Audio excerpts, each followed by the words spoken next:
по ближневосточному мирному процессу, координаторы резидента и координаторы по гуманитарным вопросам Организации Объединенных Наций. Решение принимается. На основании правила 39 временных правил процедуры Совета я также приглашаю принять участие в этом заседании его превосходительство господина Коли Сека, председателя комитета по осуществлению неотъемлемых прав палестинского народа, его превосходительство господина Ставроса Ламбринидиса, главу делегации Европейского Союза при Организации Объединенных Наций, и его превосходительство господина Маджида Абд-Аль-Азиза, постоянного наблюдателя в постоянной комиссии наблюдателя от Лиги арабских государств при Организации Объединенных Наций. Решение принимается. Совет Безопасности приступает к рассмотрению пункта 2 повестки дня. Сейчас я предоставляю слово господину Рамизу Алакбарову.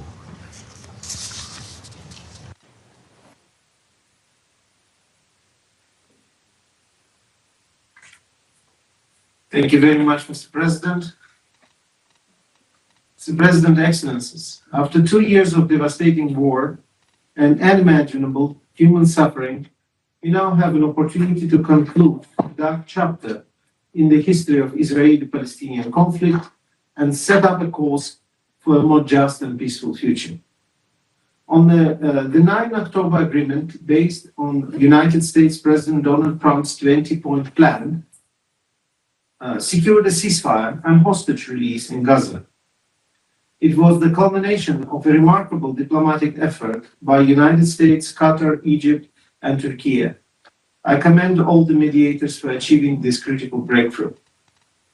Tragically, it has taken us too long to reach this moment. The unbearable trauma inflicting on Palestinians and Israelis will last generations.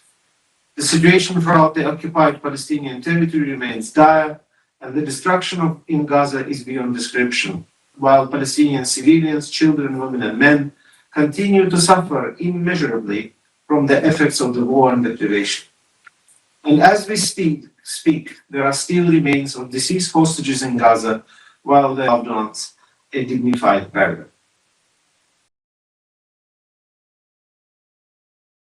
The agreement represents hope for a better future, but the dynamics are extremely fragile. A return to conflict must be avoided at all costs. The remaining deceased hostages must be released without any further delay. Humanitarian assistance must enter the street at scale to meet the enormous need of the population wherever they are.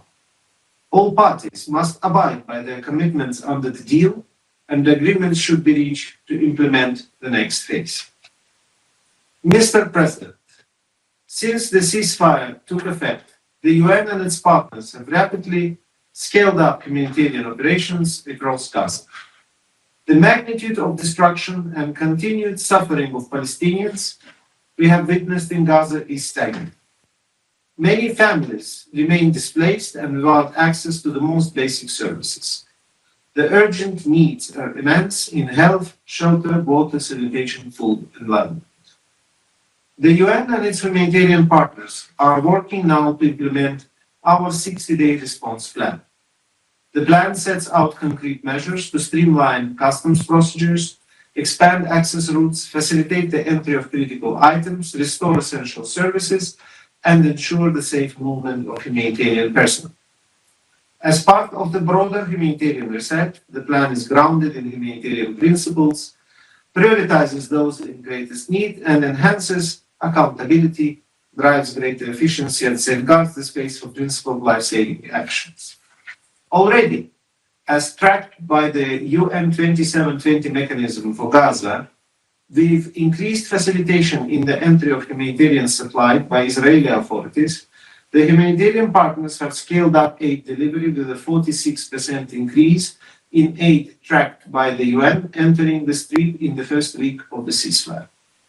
Crucial assistance in the areas of food, hygiene, shelter, and health is being delivered in greater quantities, bringing much-needed relief to Gaza population. But this is not enough. Much more still needs to be done. To fully meet our targets and ensure an effective response requires more crossings and functional relief corridors, safe passage for aid workers and civilians, unrestricted entry of goods, sustained entry of fuel and operational space for the UN and NGOs, including renewal of NGO registration, all in accordance with humanitarian principles. The UN is closely engaging in all relevant coordination mechanisms, and I welcome the efforts of the member states to facilitate the scaling up of assistance, including through the new Civil-Military Coordination Center. While the ceasefire is in effect, the ongoing violence in Gaza, continued but sporadic attacks and strikes by IDF and Palestinian armed groups, as well as apparent killings of Palestinians by Hamas and other armed actors, also undermines humanitarian efforts and threatens stability in the street. Restoring order will be a critical step in facilitating relief efforts and supporting Gaza's recovery. We must act quickly to build on the current ceasefire towards a comprehensive agreement, or there is a serious risk that insecurity and violence will persist and undermine the recovery and reconstruction effort. To support the UN's response in Gaza, a robust aid coordination mechanism and accelerated international support will be necessary. Reconstruction will require a collective effort and should be Palestinian-led. Working with Palestinian Authority, international partners, civil society, and the private sector, UN is prepared to mobilize and help coordinate these efforts in line with the ceasefire commitments and the New York Declaration and building on the Arab Plan for Recovery and Reconstruction.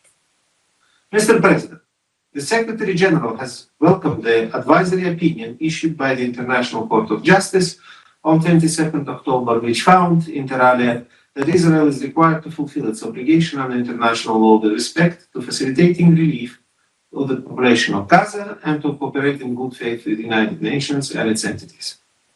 Mr. President, while we are focused on supporting the ceasefire and scaling up our response in Gaza, we must not overlook the alarming situation in the West Bank. Tens of thousands of Palestinians remain displaced from their homes in the northern West Bank in the wake of the large-scale Israeli security forces operation and continued closures, particularly in and around the refugee camps. Palestinians must be allowed to return to their homes and local economies need to function. With the annual olive harvest underway, Palestinians are yet again subject to deplorable acts of settler violence while trying to access their land. The violence must stop and perpetrators must be held accountable. Meanwhile, the Palestinian economy and the Palestinian Authority fiscal situation continue to face severe challenges. According to the PA, Israel continues to withhold some $3 billion of Palestinian tax clearances revenues, creating an unsustainable fiscal situation and impacting the Palestinian Authority's ability to meet financial obligations and pay public sector salaries in full. Mr. President, we are at a momentous but precarious juncture. The United Nations is committed to seizing this opportunity, but the scope and scale of the challenges ahead will require the full support of this Council and of the international community. Political will, financial resources, and a genuine commitment to creating a better future for all is needed. President Trump's 20-point plan and the declaration signed at the Summit for Peace, agreement to end the war in Gaza in Sharm el-Sheikh, have finally managed to secure a viable path towards ending the war. The forthcoming Cairo Reconstruction Conference, co-hosted by Egypt, the Palestinian Authority, and the United Nations, will be an important venue to advance recovery and reconstruction for Gaza. At the same time, we must not lose sight of the political horizon. We can build on the momentum created by the President Trump's plan and consolidate through tireless mediation efforts.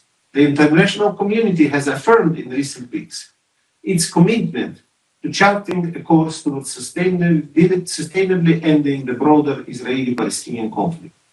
The high-level international conference for peaceful settlement of the question of Palestine and the Global Alliance for the implementation of the two-state solution meeting on the margins of the UN General Assembly provide a pathway. The United Nations will continue to support all efforts to end the occupation and resolve the Israeli-Palestinian conflict in line with international law and UN resolution, realizing a two-state solution Israel and Palestine, of which Gaza is an integral part, live side by side in peace and security within secure and recognized borders on the basis of the pre-1967 lines with Jerusalem as the capital of both states. Спасибо большое за внимание. Я благодарю господина Алакбарова за его брифинг. Сейчас я предоставляю слово представителю государства Палестины, имеющего статус государственного наблюдателя. Thank you, Mr. President. Allow me at the outset to congratulate you for assuming the presidency of the Council and to thank you for convening this open debate. Allow me also to thank the Deputy Special Coordinator for his briefing and relentless efforts.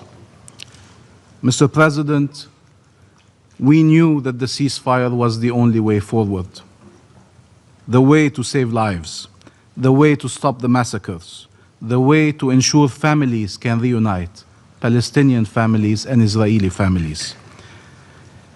A ceasefire to stop the bloodshed, to release hostages and prisoners, to end an organized famine, to bring the horrors to an end. And finally, a ceasefire is here. Some are saying it is imperfect, it is volatile, it is transgressed, it is fragile, but it is here. There are reasons for skepticism. Some will say a skepticism informed by history, by experience, by precedent, by past pain, ache, and agony. But our role is not to be bystanders while things fall apart, or to have doubts, criticism, or objections and wait for time to prove us right. Our role is to collectively work to ensure the ceasefire holds, prevailing over those rooting for its collapse or working to make it fall apart.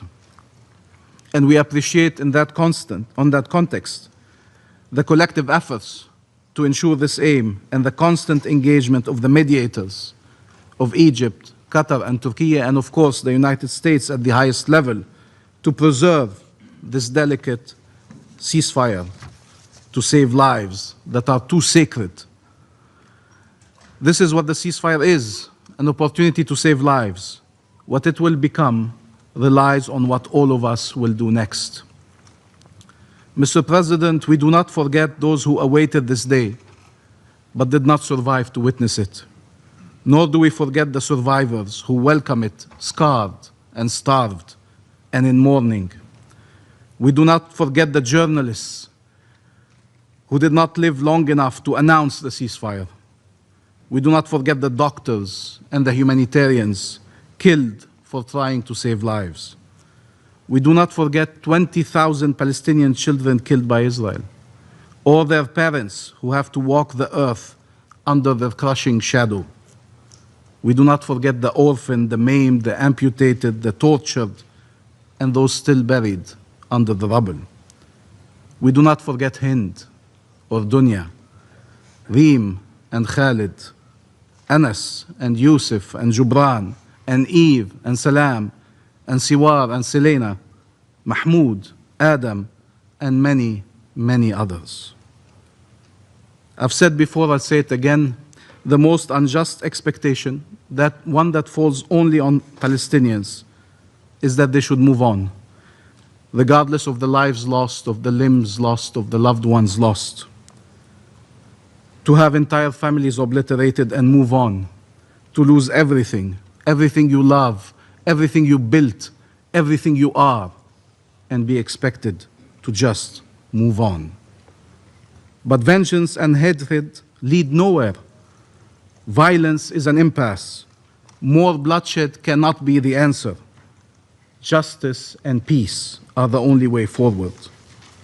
But will these millions of Palestinians have justice? Will they be able to finally live in peace in their ancestral land? There is no Israeli security at the expense of Palestinian lives and Palestinian rights. There's no coexistence with occupation and subjugation. There is freedom for Palestine and its people, and shared peace, shared security, shared prosperity for Palestinians, Israelis, the people of the region, and the world. And here let me quote a very important historical document, the US Declaration of Independence. We hold these truths to be self-evident, that all men are created equal, that they are endowed by their Creator with certain unalienable rights, that among these are life, liberty, and the pursuit of happiness. We cannot formulate it any better. We are endowed by the same Creator with these same unalienable rights. Peace cannot come from the denial of these rights. It comes from their fulfillment. We are not less worthy of freedom, not less entitled to security, not less able to contribute to shared prosperity. Enough dispossession, enough displacement, enough death, enough despair. In Gaza, but also in the West Bank, including East Jerusalem, where tens of thousands have been displaced, many have been killed, and where many communities are under constant attack. What do we tell Afaf Abu Aliya, a 55-year-old woman, mother of 5, knocked unconscious with a club by an Israeli settler as she was harvesting olives in Tormos Aya, and beaten again while she lied unconscious on the ground? Israeli settlers' attacks have intensified. You have all condemned them without exception, but this condemnation does not protect our people from these repeated attacks. These extremist settlers, together with occupation forces, spread fear and violence in the hope to intimidate and displace and push annexation in all directions. Till when? People killed and maimed and arbitrarily detained, homes demolished, settlements built, land expropriated, communities uprooted. Till when? If after a century of conflict and dispossession and displacement and wars and occupation and colonization and blockade and walls, if after the 7th of October, if after genocide in Gaza, we are not yet convinced that it is time for peace, that we owe future generations peace, what will ever convince us? Mr. President, over the course of the last few weeks, the entire world rallied around clear objectives, following unbelievable outrage across the globe.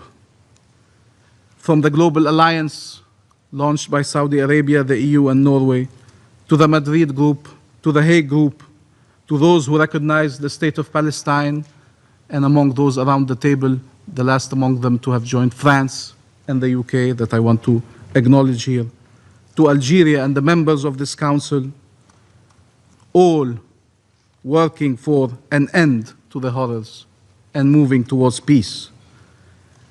And the International Peace Conference, co-chaired by Saudi Arabia and France, which demonstrated true leadership at its helm, and which endorsed the New York Declaration, a landmark document that charts a path forward to peace. The world mobilized for an independent and sovereign Palestinian state, for the two-state solution. They mobilized for peace. Palestine is committed to peace. It is committed to the full implementation of the New York Declaration, which charts a clear and irreversible path to freedom, peace, and regional integration. It will do its part, and it continues to commit to you here, once again, we will uphold our obligations. We are implementing our commitments, and we expect others to do their part and to uphold their obligations. Mr. President, we and many others around the world welcome the efforts of President Trump for peace and pledge to work with the US administration and with regional and international partners to move from a ceasefire to just and lasting peace. As was stated by the United States, it is for Palestinians to govern themselves. There is no substitute to Palestinian self-determination. There is a critical role for regional and international actors and mechanisms in support of Palestinian governance and independent statehood, and not as a substitute to them. We need to work together to ensure success. The task is monumental, but it is worth it. It requires collective and coordinated efforts. There were efforts and plans before, but maybe there was never before such momentum for peace, stemming from horrors the region witnessed the last 2 years. Just peace will change the face of the region and the fate of its peoples. The independence of the State of Palestine and the implementation of the two-state solution will pave the way for regional integration, a prospect many thought and still think impossible, but that is within grasp if we collectively decide to rid the region of wars and occupation and finally choose shared peace, shared security, and shared prosperity. It is time to end this conflict once and for all, so people never experience such pain and loss again, and all peoples can live in peace and security. These last few days, Mr. President, we saw families reunite, finally. Some with their loved ones still alive, able finally to embrace them, and some whose bodies were returned to be buried and to be mourned. There are still families waiting for their loved ones. We keep them in our minds. As the world tracked the release of 20 Israeli hostages, as it should, thousands of Palestinian prisoners were being released with undeniable evidence of the ill and degrading treatment they were subjected to. As the world followed the search for the bodies of 28 Israeli hostages, it must not forget that under the same rubble, you have the bodies of thousands upon thousands of bodies of Palestinians. This should be a moment to remind us all of our shared humanity, of the suffering future generation can and must be spared. This should not happen any longer. Regardless what camp you belong to, what cause you defend, what right you proclaim, no one should ever justify harming civilians, abducting them, torturing them, killing them. No one should ever justify holding remains, sometimes for years and decades, and depriving families from their ability to offer them dignified burial. Summary execution are never acceptable, regardless who commits them. No one should explain that there is any title or any right that can justify atrocities. No one, never, ever, under any circumstances. Mr. President, Gaza is an integral part of Palestine. Families in Gaza suffered more than enough. They have no homes to return to, no schools, no hospitals. Bombardments cannot continue taunting and haunting them. Aid cannot continue to be weaponized, as was said by the International Court of Justice yesterday. The ceasefire must be upheld. There is no other choice. Reconstruction must proceed, and we support all efforts in this regard and look forward to the conference in Cairo towards that aim. And here, allow me to thank the mediators for their relentless efforts that led to the Sharm el-Sheikh agreement. Egypt, which endured smearing campaigns and attacks. Qatar, whose territory was struck by Israel as it was mediating. Turkey, which joined these mediation efforts, and the United States. And let us speak plainly. The United States is a superpower, and as such, it has always a choice to fuel the fire or to help cease the fire. In this case, President Trump used all his weight to achieve a ceasefire agreement that saves lives and that releases the hostages. We all listened to the chants on Hostages Square in Tel Aviv. They know there would be no agreement without President Trump. And the region and the world mobilized around his effort, as they understand that this is a chance for life, for freedom, and for peace. They understand he alone can save Israel from itself and from the temptation of brutal and indiscriminate force and annexation that has isolated it around the world. The 2 votes in the Knesset yesterday demonstrate that Israel has yet to renounce this path. Other policies and other measures and other statements as well. But we appreciate the clear message from the Trump administration against any push for annexation.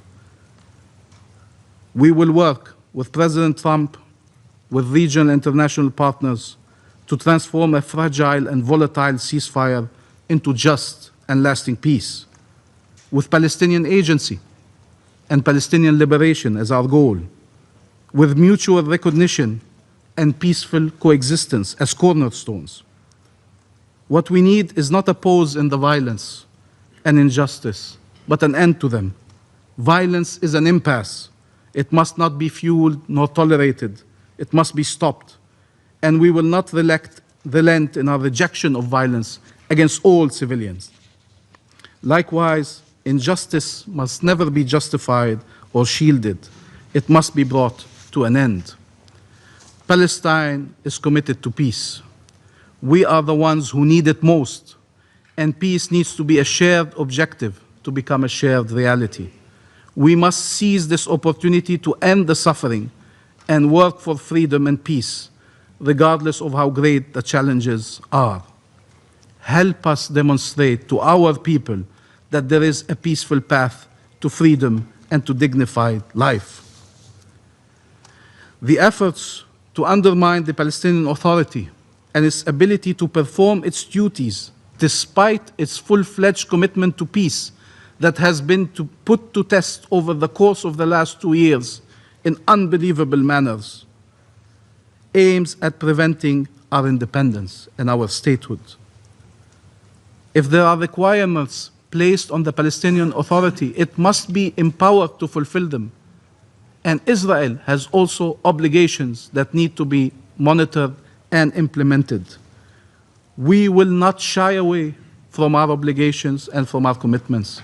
We owe to our people to fulfill them, leading them to a path of liberation and peace. A new generation can wake up to a very different region where no one is killed, no one is abducted, no one is tortured, where cooperation and coexistence replace occupation and conflict, where shared security replaces perpetual war, where shared prosperity replaces pillage and devastation. Isn't that worth striving for? We owe it to those who were killed. We owe it to those who survived. We owe it to future generations. It is time for peace. Thank you, Mr. President. Я благодарю представителя государства Палестины за его выступление. И сейчас я предоставляю слово представителю Израиля. Thank you, Mr. President. First, I would like to thank Deputy Special Coordinator for his briefing. Mr. President, today we gather at a historic moment for our region. Israel has achieved what many thought impossible. All of our living hostages are home. The remains of 15 fallen hostages have been recovered and given the dignity of a proper burial. Hamas has been forced to accept a deal it rejected from the very beginning, to return the hostages and to disarm. This achievement was not born of chance, but of a combination of courage and conviction. History will remember that in the wake of the worst massacre of our people since the Holocaust, that Israel kept its promise to defend our people, to bring our hostages home, and to eliminate future threats to our security.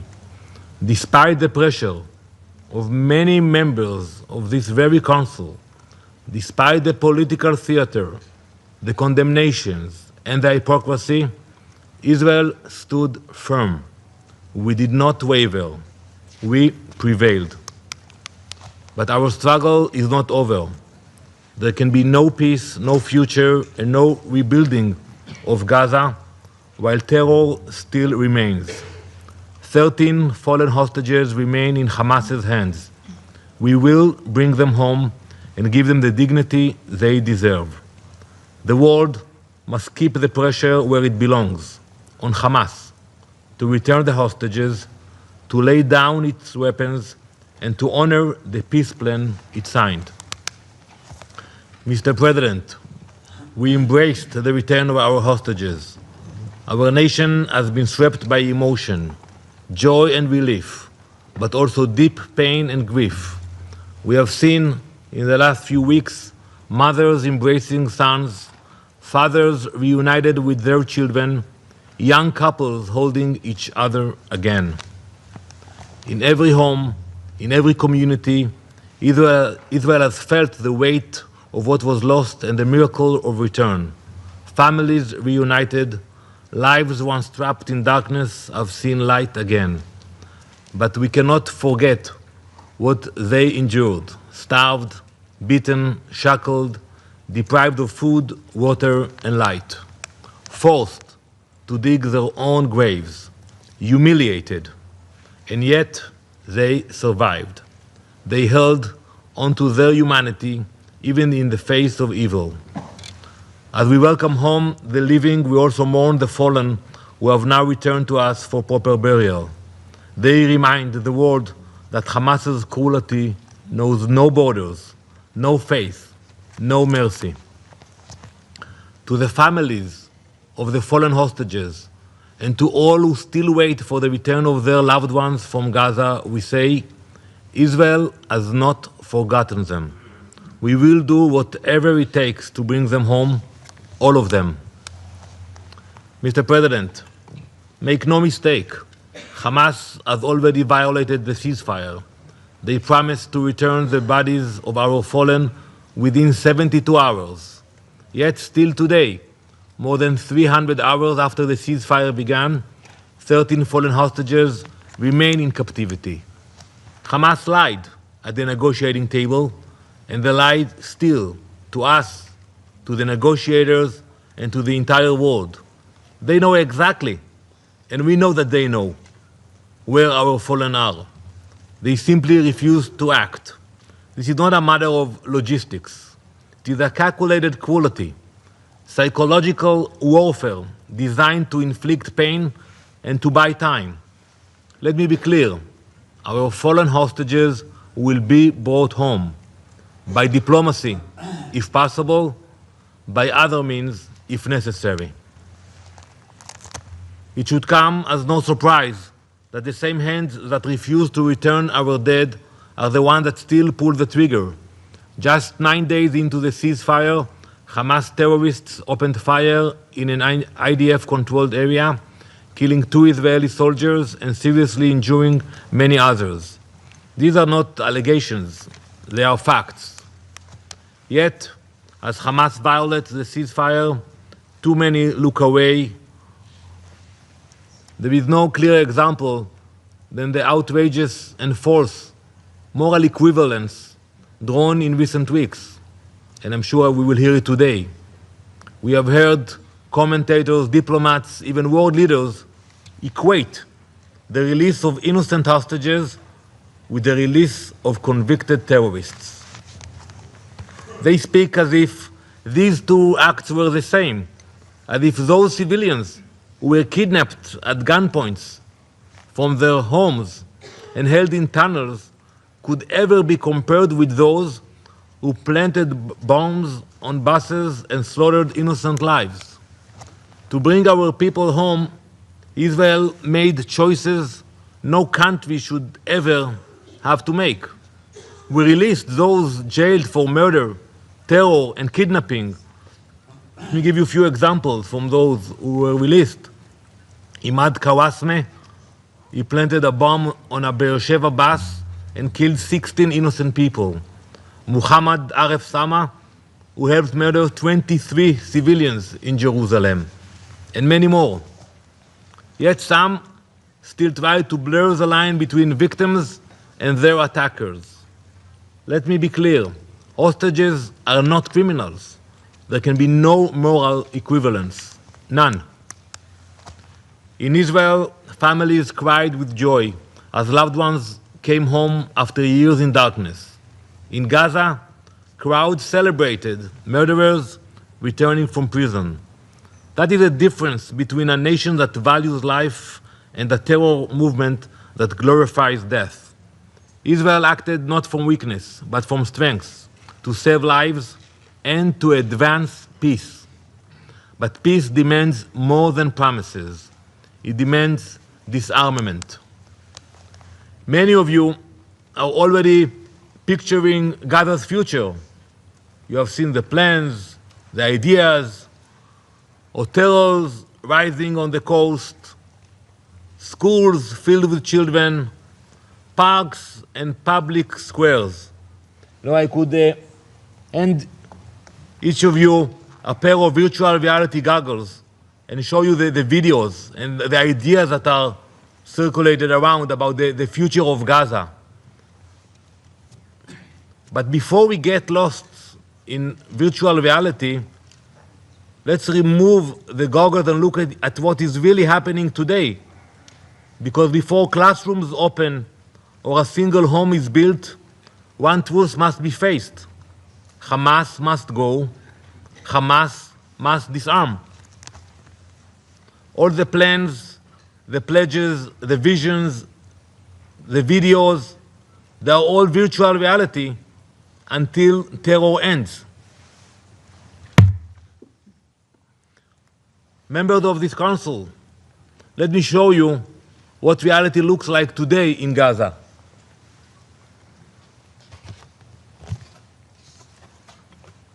This image was taken in the Sabra neighborhood in Gaza City on the 15th of October, just after the ceasefire began. Hamas gunmen emerged from their tunnels, clean uniforms, full stomachs, armed and organized. Almost immediately, they turned their guns on their own people. They attacked men, women, and children, hunted rivals, and carried out public executions. No evidence, no trial, just terror. And from the UN, silence. No condemnation, no accountability, no emergency session. That silence is dangerous. It emboldens Hamas. They walk the same path as ISIS, with the same brutality and the same contempt for human life. How can there be a future for Gaza while its people still live under fear? That is why disarmament is not only a security demand, it is a moral duty. Mr. President, peace cannot coexist with terror. The peace plan before us is an opportunity. But opportunity alone is not enough. We must act now to ensure Hamas is disarmed, not only with statements, with action, with pressure, with resolve. Hamas still sits on a deadly stockpile: assault and sniper rifles, RPGs, rocket launchers, anti-tank missiles like the Cornet. Beneath Gaza, their factories hum, their tunnels run deep. Disarmament means more than words. It means those weapons surrendered, the tunnels sealed, the factories shut down. It means dismantling Hamas's entire war machine, every command post, every weapons line, every tunnel.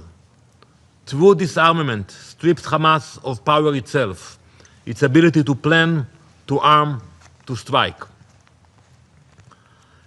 Members of this council, blueprints and promises of reconstruction will not stop bullets. Only real disarmament will. Now is the moment to turn words into pressure and hopefully pressure into peace.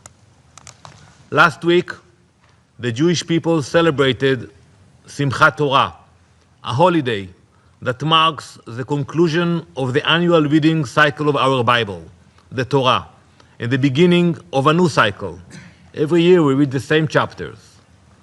As we open the first chapter, Bereshit, the book of Genesis, we return to the moment creation began, and I quote, "And God saw the light, that it was good, and God divided the light from the darkness." Before creation came order. Before life began, chaos had to end.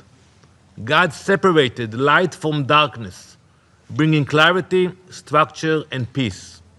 So it must be now. Before Gaza can be rebuilt, terror must be removed. Before peace can begin, Hamas must lay down its weapons. Israel is ready to do its part and move forward. But peace cannot live alongside terror. Every day, Hamas refuses to disarm. They drag Gaza deeper into darkness. The time for excuses is over. Hamas must disarm now, fully and completely, so that light, not darkness, shape our future. Thank you, Mr. President. Я благодарю представителя Израиля за его выступление. Сейчас я сделаю выступление в качестве представителя Российской Федерации. Благодарим заместителя спецкоординатора ООН по Ближневосточному мирному процессу Рамиза Алакбарова за обстоятельный доклад о положении в регионе. Для нашего ключевого мероприятия в ходе председательства мы выбрали открытые дебаты по ситуации на Ближнем Востоке. Они проходят в весьма примечательный момент, когда на первый план наконец-то вышла дипломатия, и у палестинцев и израильтян появилась надежда на длительное и устойчивое прекращение огня. Это именно то, к чему мы и другие члены Совета Безопасности последние 2 года призывали в контексте разворачивавшейся в Газе трагедии. Поэтому Россия приветствовала договоренности между Израилем и Хамас о прекращении боевых действий в секторе Газа, несмотря на то, что множество важных для БВУ сюжетов осталось за скобками и не получило отражения в итоговых документах. Установившееся перемирие во многом стало возможным благодаря неустанным трудам египетских, катарских, турецких и американских посредников. Высоко ценим эти дипломатические усилия, не прервавшиеся даже тогда, когда казалось, что шансов договориться уже нет. Отмечаем особую роль в этом президента Соединенных Штатов Дональда Трампа, чья личная вовлеченность в стремление прекратить бойню в Газе придали необходимый импульс для достижения договоренности. Во всем мире, с болью в сердце следившим за новостями из Газы, с большим облегчением восприняли известие об освобождении последних заложников, удерживавшихся в секторе, а также возвращении домой в обмен на почти 2000 палестинских заключенных. Среди вернувшихся домой израильтян есть и наш соотечественник, уроженец Донбасса Максим Харкин, вопрос об освобождении которого, как и других пленников, регулярно ставился российскими дипломатами в ходе соответствующих контактов в регионе. Уважаемые коллеги, 2 года боевых действий опустошили и выжгли души как палестинцев, так и израильтян. Заслуживающая осуждения террористическая атака Хамас 7 октября и последовавшее безнравственное коллективное наказание палестинского народа останутся в учебниках истории в качестве вопиющих примеров ненависти и антигуманности, назидания будущим поколениям. Мы лишний раз убедились, что насилие и ненависть всегда порождают ответное насилие и ненависть, а путь к миру лежит исключительно через диалог и взаимные уступки, в том числе во имя устранения коренных причин конфликта. Важно, чтобы установившееся пока еще весьма хрупкое перемирие не постигла судьба январских договоренностей, рухнувших на фоне взаимных обвинений сторон в их нарушениях. К сожалению, сегодня мы наблюдаем опасность повторения подобной ситуации. Так, палестинцы вменяют израильтянам регулярные нарушения прекращения огня. Израиль же недоволен затягиванием Хамас передачи всех тел погибших заложников. Призываем все стороны к строгому выполнению соглашения. Боевые действия, с жертвами которые стали десятки тысяч мирных палестинцев, не должны возобновиться ни при каком сценарии. Уверены, что этому поспособствуют и итоги прошедшего 13 октября в Шарм-эль-Шейхе саммита мира. Важно, что подписанный по итогам декларации особый акцент сделан на защите прав человека, гарантиях безопасности и достоинства палестинцев и израильтян, а также искоренение экстремизма и радикализма во всех формах, включая расизм, без чего невозможно процветание ни одного общества. Необходимо, чтобы аналогичную оптику мировое сообщество применяло и в контексте продолжающегося ущемления киевским режимом прав русскоязычного населения на Украине. Уважаемые коллеги, отмечаем, что благодаря достигнутому перемирию в секторе Газа наметился определенный прогресс в части госдоступа. По данным УКГВ, Восстанавливаются поставки продовольствия и медицинских товаров, а гумагентство ООН, в том числе БОПОР, уже начали создавать временные учебные пространства для перемещенных детей. Этот положительный импульс необходимо сохранить и наращивать, чтобы облегчить страдания газовитян и обеспечить восстановление базовых услуг. В то же время мы не можем не отметить, что ограничения на доставку гуманитарной помощи по-прежнему сохраняются, а гуманитарные маршруты функционируют не в полную силу. В этой связи крайне важно снять оставшиеся барьеры и действовать в соответствии с представленным у КГВ 60-дневным планом гуманитарного реагирования. Рассчитываем, что недавний визит замсекретаря ООН по гуманитарным вопросам Тома Флетчера в Газу и Рамаллу будет способствовать налаживанию эффективной работы не только в секторе, но и на западном берегу реки Иордан, где сохраняется нестабильная ситуация, в том числе продолжаются нападения на палестинцев, о чем регулярно докладывает КГВ. Уважаемые коллеги, перемирие и прекращение огня в Газе – это важный и долгожданный, но все-таки только самый первый этап на пути к долгосрочному урегулированию палестино-израильского конфликта. Избежать рецидива трагедии возможно лишь при возобновлении политического процесса на известной международно-правовой основе по формуле двух государств, предусматривающей создание независимого палестинского государства в границах 1967 года со столицей в Восточном Иерусалиме, сосуществующего в мире и безопасности с Израилем. Эта задача, неоднократно подтвержденная международным сообществом, не должна оставаться в тени миротворческих усилий и тем более игнорироваться при выработке планов действий и дорожных карт. Нельзя забывать и о незаконном строительстве израильских поселений на палестинской территории. Эти планы должны быть пересмотрены, а уже построенные в нарушении резолюции Совета Безопасности, в том числе 446, 452, 465 и 2334 поселения демонтированы. Хочется надеяться, что позитивная динамика на треке БВУ самым положительным образом скажется и в других частях региона, включая Ливан, Йемен и Сирию, и в конечном итоге приведет к общей нормализации в арабо-израильских отношениях. С осторожным оптимизмом следим за продолжающимися непрямыми переговорами между Западным Иерусалимом и Дамаском. Относительно стабильной остается обстановка вдоль голубой линии, где еще год назад бушевала полноценная война. Пример Газы, когда подавляющая часть заложников была освобождена благодаря переговорам, должен продемонстрировать Израилю, что отказ от ставки на грубое силовое вмешательство и создание приграничных буферных зон в пользу диалога и искреннего учета интересов соседей может дать ощутимые плоды и помочь обеспечить безопасность собственных граждан лучше любых самых современных систем вооружений. Россия, неизменно поддерживающая доверительные и конструктивные отношения со всеми странами региона, без исключений, настроена продолжать вносить свой вклад в дело мира на Ближнем Востоке как в национальном качестве, так и в роли постоянного члена Совета Безопасности. Готова работать со всеми сторонами, разделяющими цель достижения справедливого, долгосрочного и устойчивого мира на всем Ближнем Востоке на основе выполнения известных резолюций Совета Безопасности ООН, касающихся палестино-израильского конфликта. Я вновь приступаю к исполнению обязанностей председателя Совета Безопасности, и сейчас я предоставляю слово представителю Дании. Thank you, Mr. President, and I thank Deputy Special Coordinator Alec Barra for his briefing. I'd also like to pay tribute to all United Nations personnel and humanitarian workers on the ground working to deliver aid into Gaza, and to those civilians and hostages for whom the good news has tragically come too late. Mr. President, over the past few weeks, we have witnessed a rare moment in history. After more than 2 weeks of imaginable tragedy and loss, we have a long-needed ceasefire in Gaza. The guns have fallen silent, and in that silence, the first notes of hope can finally be heard.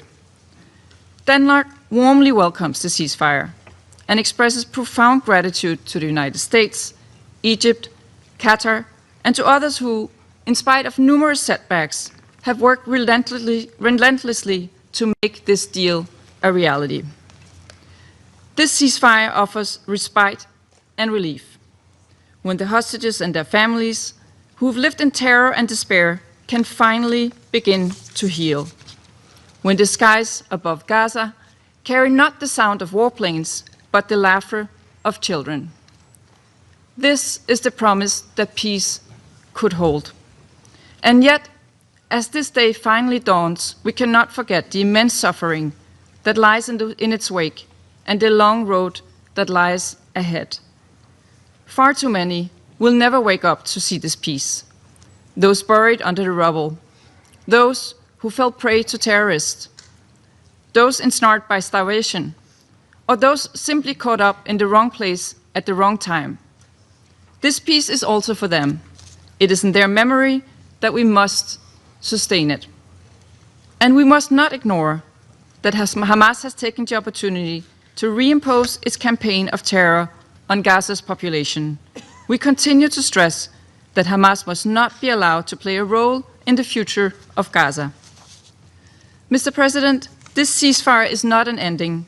It is a beginning, fragile but full of opportunity.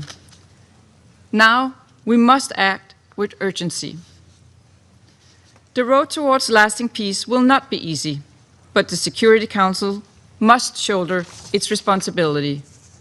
We must spare no effort, and we trust that this Council will urgently come together to establish a mandate for an international stabilization mission. Denmark welcomes the UN plan to alleviate the suffering of civilians. We stress that the UN and other humanitarian organizations must be fully enabled to deliver the humanitarian aid that millions so desperately need, in line with the agreement on the first phase. Every corridor must be opened, every convoy protected. Aid shipments must be swiftly allowed without undue impediments. Humanitarian and health workers must be protected.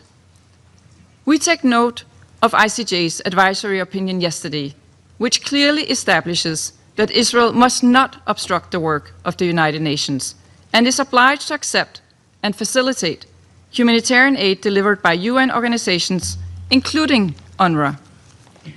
International and local NGOs should be able to work without unnecessary restrictions. In this regard, we repeat our call on the government of Israel to provide authorization for all international NGOs' aid shipments and to unblock essential humanitarian actors from operating.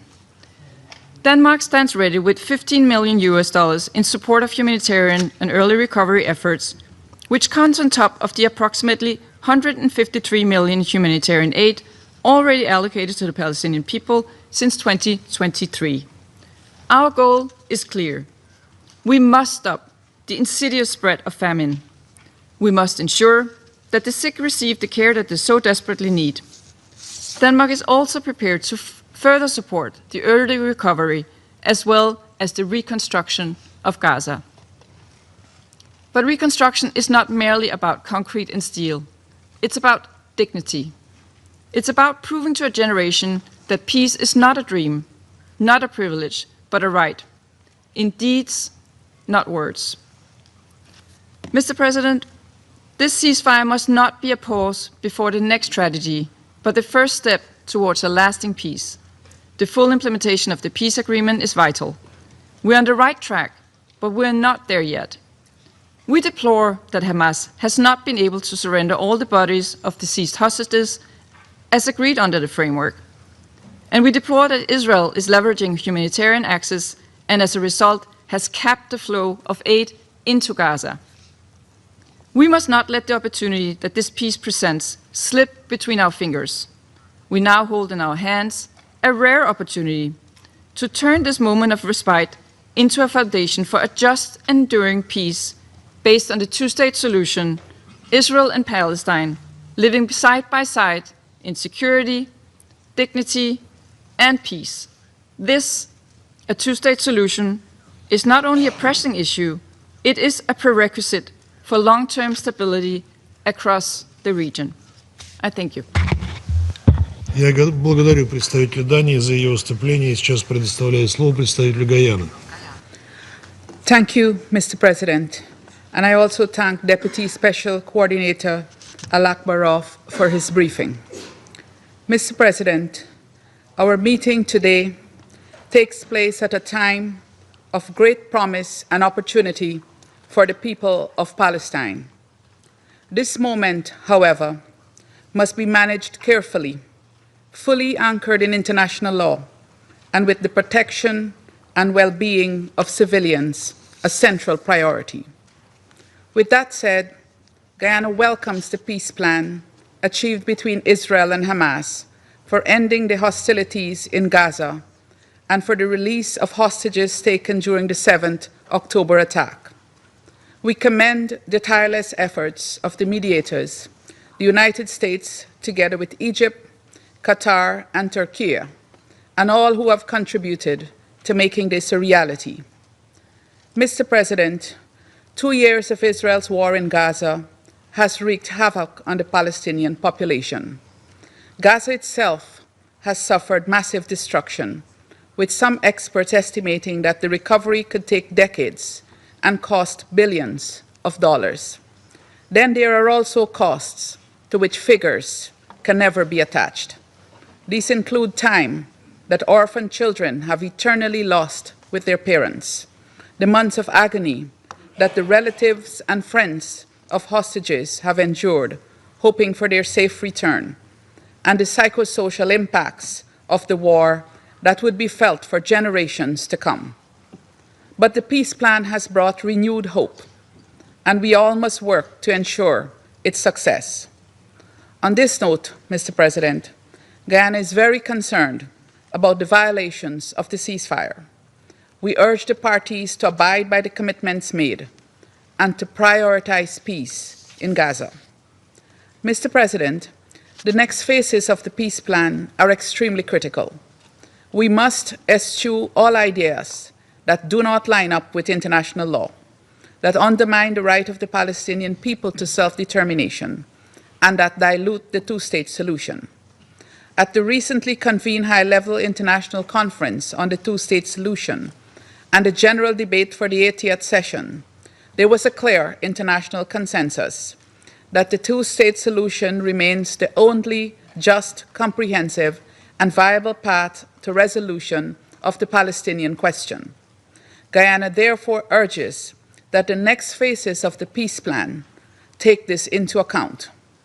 We are baffled that less than 2 weeks after the Gaza peace plan was approved, Israel's parliament voted to give preliminary approval to a bill which imposes Israel's sovereignty over the occupied West Bank. We call on Israel to abandon this effort, which, if implemented, will be a violation of international law and will undermine the two-state solution. The West Bank is a critical part of the future independent state of Palestine.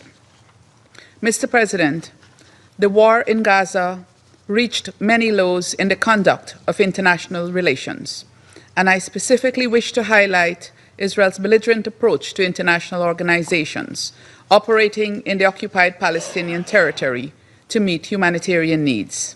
We welcome the advisory opinion issued by the International Court of Justice yesterday, which clarifies the obligation of Israel as an occupying power to work with United Nations agencies to facilitate humanitarian aid in Gaza.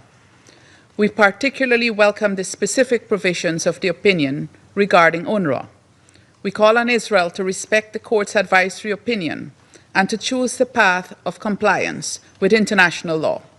This is especially critical now that a massive humanitarian effort is required to scale up humanitarian interventions in the immediate term and to advance reconstruction and recovery over the long term. Mr. President, the central role of the Security Council as the UN organ with the primary responsibility for the maintenance of international peace and security must be emphasized, particularly as we contemplate the next phases of the peace plan. This includes the establishment of the temporary international stabilization force. I conclude by reaffirming Guyana's commitment to all genuine efforts aimed at achieving a comprehensive, just, and lasting solution to the Palestinian question. I thank you. Я благодарю представителя Гайаны за ее выступление. Сейчас предоставляю слово представителю Соединенных Штатов. Thank you, Mr. President, thank you, Deputy Special Coordinator Alekpaev, for your briefing.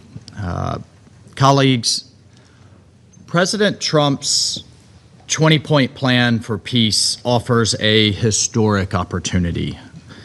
His diplomacy brought the ceasefire in Gaza with support from around the world. It brought home 20 living hostages who spent 738 days held captive in a living hell. It offers hope for the people of Gaza. It offers hope for the Middle East to turn the page on a millennia of violence and to usher in a new age of peace and prosperity. Under President Trump's leadership, the United States has ended 8 conflicts across the globe over the course of just 8 months. And with the help of our friends in Qatar and Egypt and Turkey and the region, this most recent success may prove to be the greatest opening of them all. This historic success is cause for celebration. It's cause for determination, but it cannot be cause for complacency. As President Trump has said, the job is not done.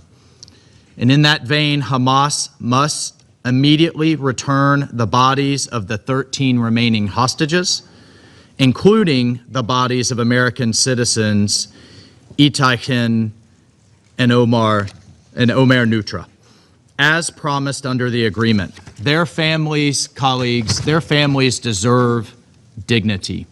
And Hamas must likewise follow through on its commitment to disarm. The president is not playing games here. And simply put, Hamas is finished in Gaza and does not have a future there. And if they do not follow through, they are in violation of the ceasefire and will face consequences, severe consequences. The future of Gaza can be one of peace and prosperity.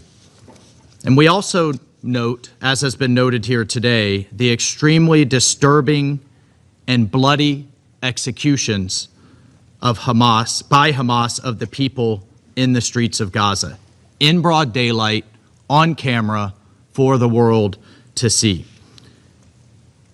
This is further evidence that Hamas is unfit to rule the Gaza Strip, cannot be trusted with the safety of the people in Gaza for a moment longer. And likewise, frankly, many nations have condemned Israel, and those nations should be embarrassed for their silence and for their hypocrisy as Hamas slays its own people.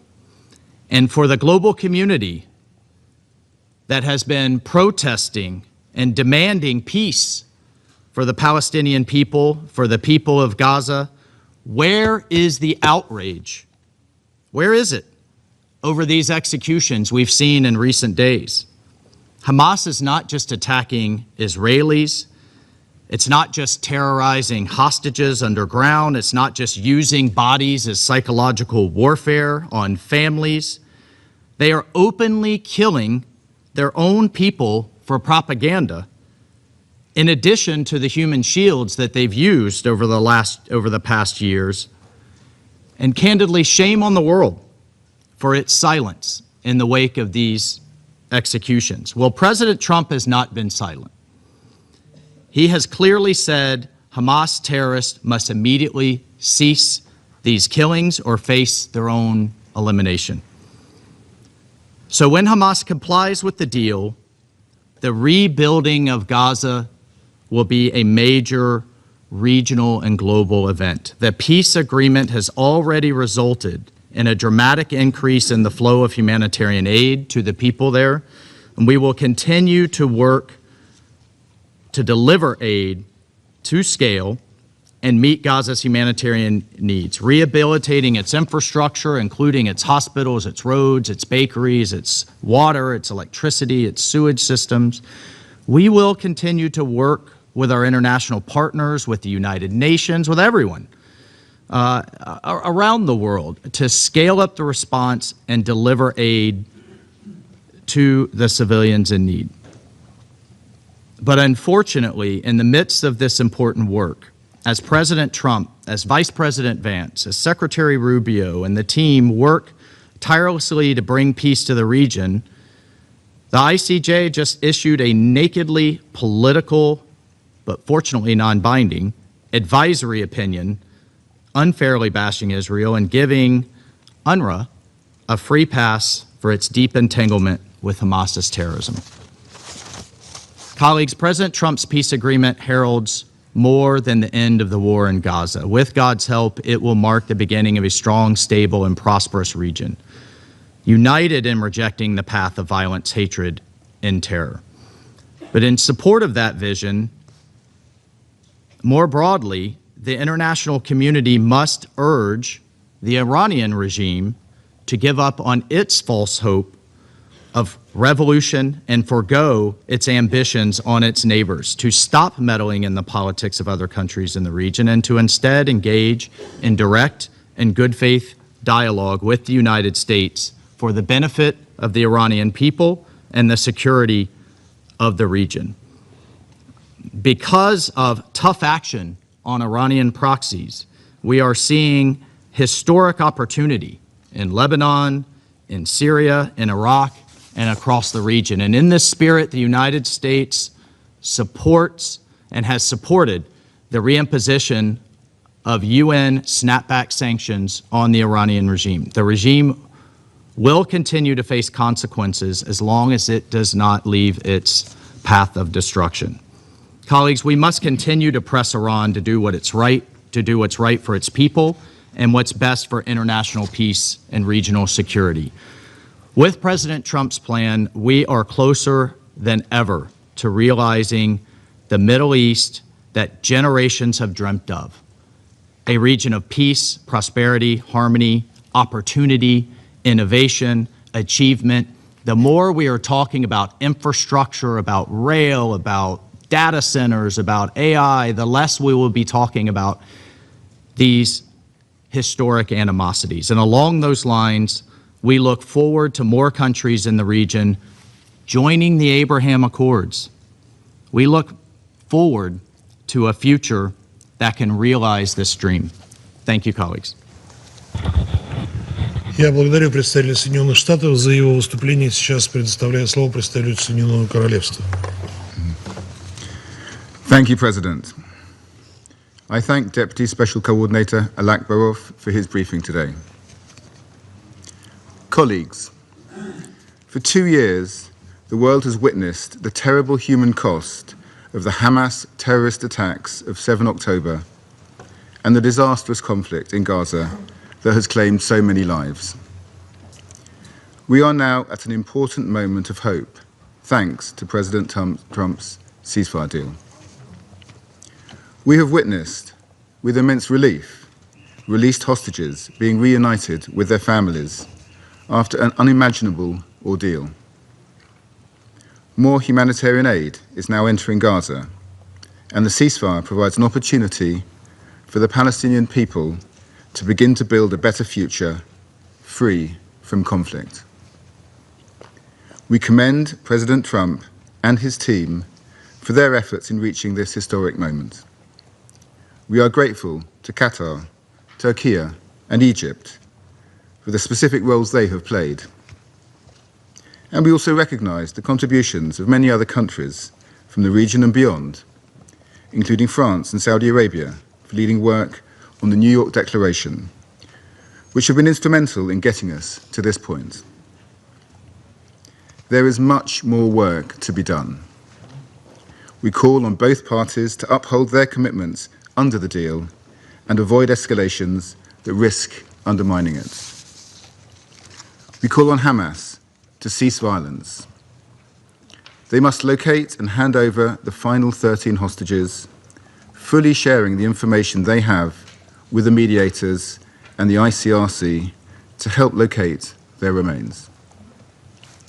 We also call on Israel to ensure restrictions on aid are permanently lifted to allow the unimpeded delivery of humanitarian assistance at scale.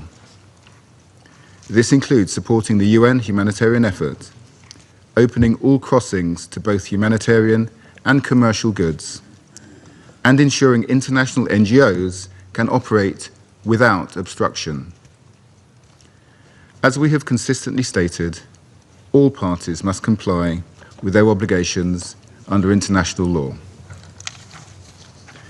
The International Court of Justice delivered an important advisory opinion yesterday on Israel's obligations in this regard. We welcome its clear findings that Israel has an obligation under international humanitarian law to ensure the provision of aid in Gaza, and that UNRWA has a critical role in delivering the humanitarian response. We will continue to consider the full detail of the opinion carefully. President, we must now build on the momentum of the ceasefire. We need urgent work to develop transitional security arrangements, including an international stabilization force. And we need to support the reform program for the Palestinian Authority as it builds the Palestinian state. This should comprise Gaza and the West Bank, including East Jerusalem, based on 1967 lines, with land swaps agreed as part of a negotiated, peaceful settlement. The United Kingdom is playing our part, for example, through humanitarian assistance, a deployment of staff to the US-led Civil Military Coordination Center, and by working with Egypt and others to mobilize private sector investment for Gaza's reconstruction. Finally, while the eyes of the world are focused on Gaza, we must not forget what is happening in the West Bank. Once again, we condemn attacks by extremist, violent settlers on Palestinian farmers in the West Bank during the olive harvest. We call on Israel to take action to stop this violence, end settlement, expansion, and lift its financial restrictions which risk economic collapse in the West Bank. Colleagues, we are at a historic crossroads.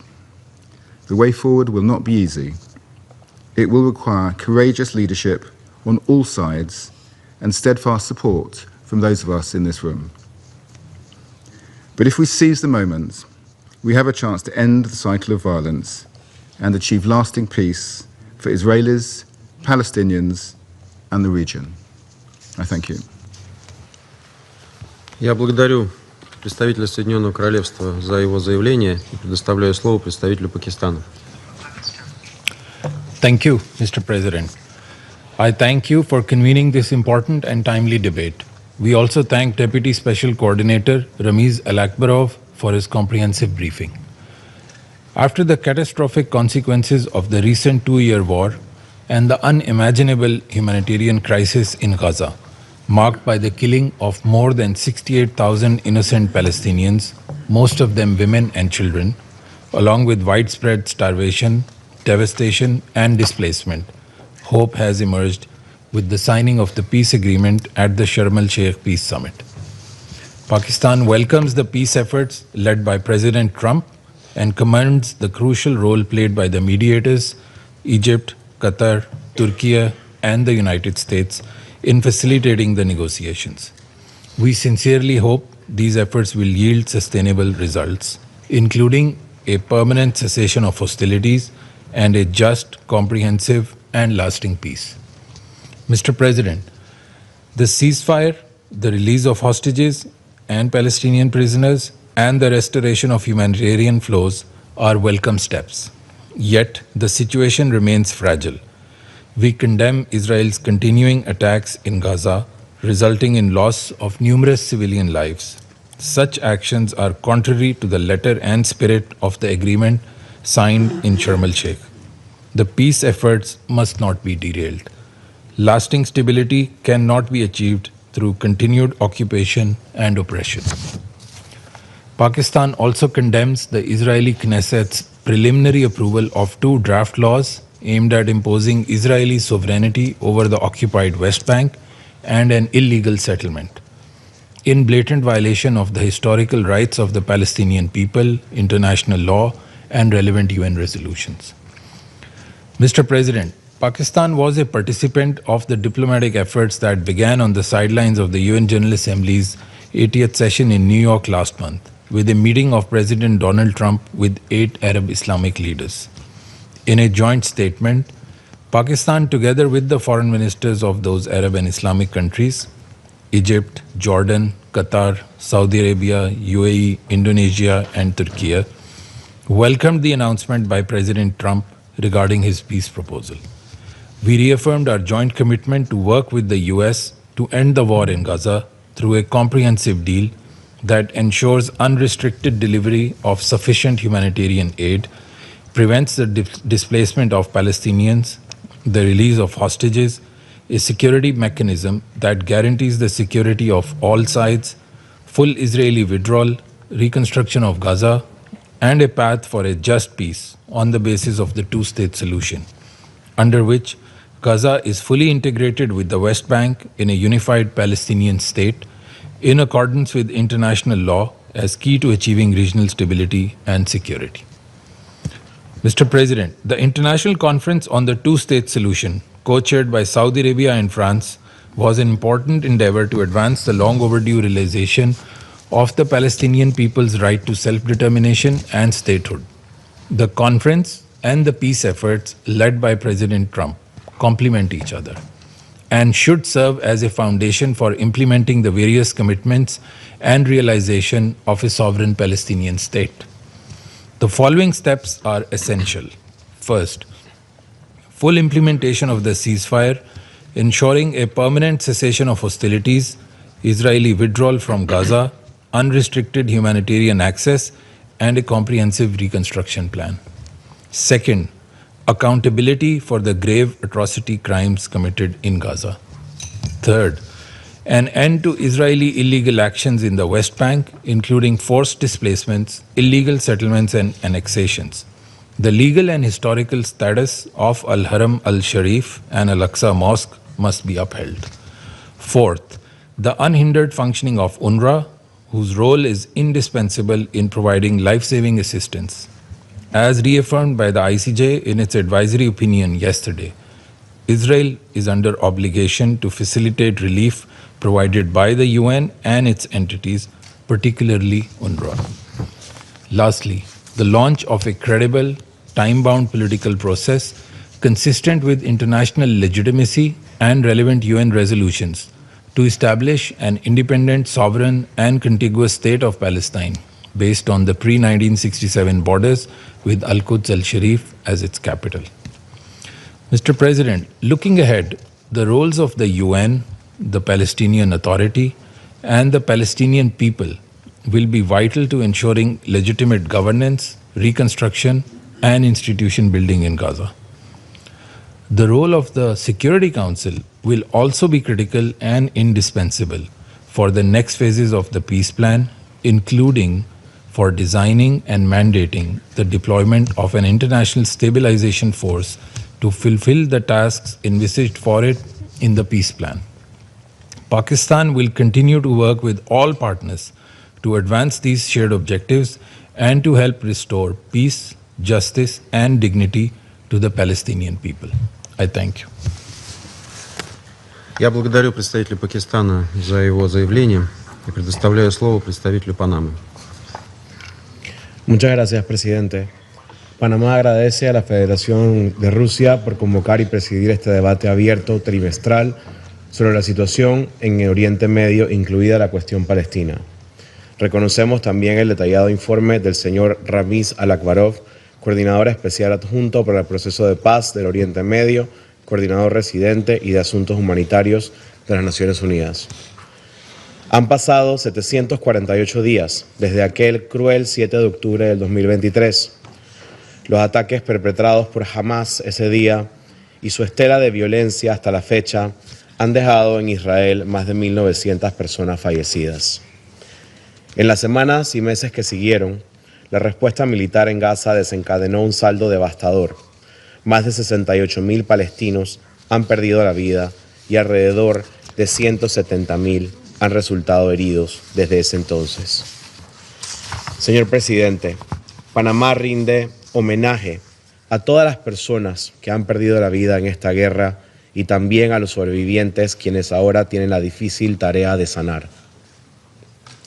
Por respeto a su memoria y a su sacrificio, lo mínimo que debemos hacer es sostener y mantener el alto al fuego alcanzado bajo el liderazgo del presidente de los Estados Unidos, Donald Trump, así como de Qatar, Egipto y Turquía.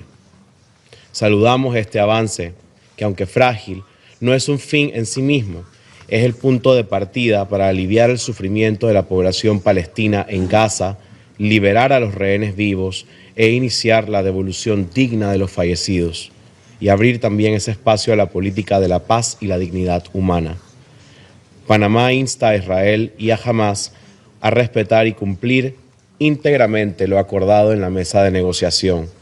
La paz no llega sola, se construye con voluntad política, con decisiones y concesiones difíciles, muchas veces, y con mecanismos y acciones que generen confianza.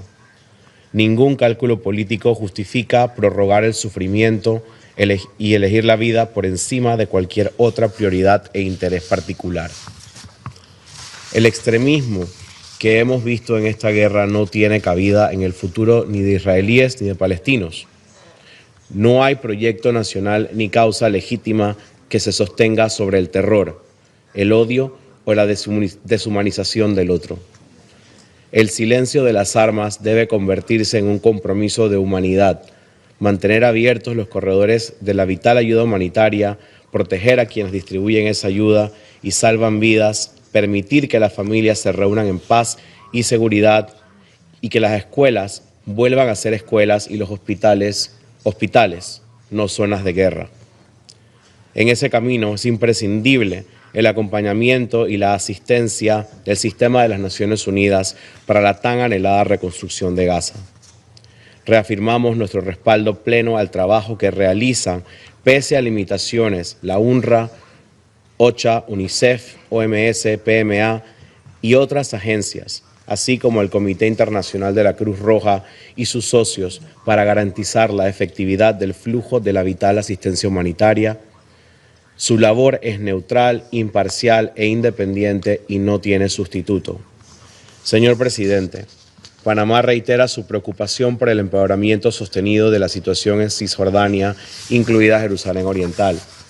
Desde octubre del 2023, casi 1.000 palestinos han muerto, más de 3.000 estructuras han sido destruidas y más de 3.000 personas desplazadas.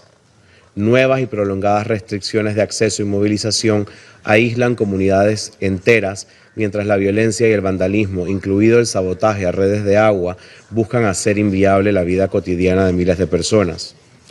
Esta realidad no construye seguridad, por el contrario, atenta contra cualquier posibilidad de paz. No se puede permitir que Cisjordania se convierta en otro foco de guerra, como lo ocurrido en Gaza.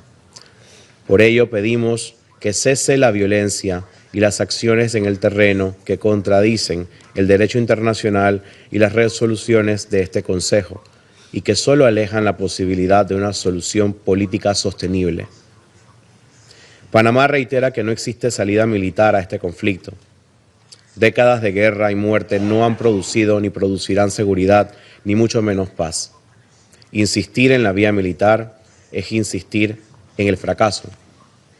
La única vía es un proceso político serio, integral y sostenido, basado en el derecho internacional, en las resoluciones de este Consejo, con garantías verificables para ambas partes y que como resultado de negociaciones diplomáticas asegure a israelíes y a palestinos vivir bajo seguridad y dignidad en dos estados con fronteras mutuamente reconocidas e internacionalmente acordadas.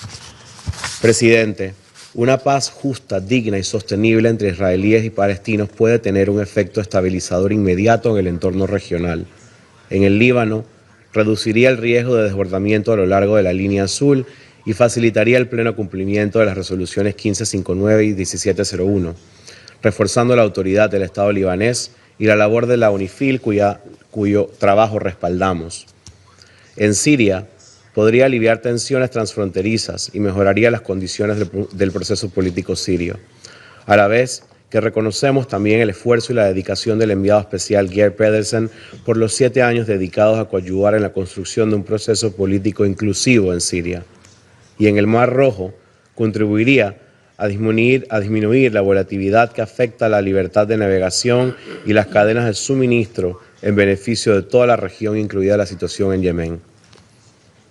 Evitar una mayor escalada regional exige cumplir el derecho internacional, respetar la soberanía, independencia política e integridad territorial de todos los estados, contener a los actores armados no estatales y sostener mecanismos de verificación y coordinación sobre el terreno. Ese es el dividendo regional que debemos perseguir con urgencia. Panamá acompañará y respaldará toda iniciativa que consolide una paz justa, digna y sostenible de conformidad con derecho internacional y las resoluciones de este Consejo. Muchas gracias, presidente. Я благодарю представителя Панамы за его заявление и предоставляю слово представителю Словении. Thank you, Mr. President. And I thank Deputy Special Coordinator Alekbarov for his briefing. Slovenia welcomes the implementation of the first phase of the comprehensive plan to end the Gaza conflict. We appreciate the efforts of Egypt, Qatar, Turkey, and the United States. Slovenia champions a strong role of this Council in supporting the implementation process. We would also like to commend the pivotal role of the ICRC. We are deeply concerned over the attempts to violate the ceasefire in Gaza, including violence and extrajudicial executions by Hamas, arms smuggling, delays in the opening of crossings, and an escalation after attacks near Rafah. We call on the parties to fully respect the ceasefire. While the yellow line internally dividing Gaza should remain as short-lived as possible, arrangements for disarmament of Hamas and the setting up of international stabilization forces should proceed swiftly. Slovenia also remains profoundly concerned about the situation in the West Bank, including the discussions regarding annexation of the West Bank and the continuation of the Iron Wall operation. We call for de-escalation. We are appalled by the violence and the high number of killings, injuries, infrastructure damages, and displacement, as well as settler attacks in the context of the olive harvest season. Colleagues, the ultimate goal of our efforts in the Middle East must be the two-state solution. In that sense, we strongly believe that visions provided by the President Trump's plan, the New York Declaration, and the Arab Plan for Reconstruction of Gaza should be complementary. We must ensure efforts of the international community are equally complementary. It is therefore important to strengthen the Palestinian Authority with the view of reforming and ensuring their governance in Gaza, as well as the West Bank, including East Jerusalem. Each country sitting at this table today has its own set of experiences and knowledge. While Slovenia has been consistent in our support to Palestinian people, to Palestinian Authority, and to UNRWA, we are willing to step up also with lessons learned from recent history of our region.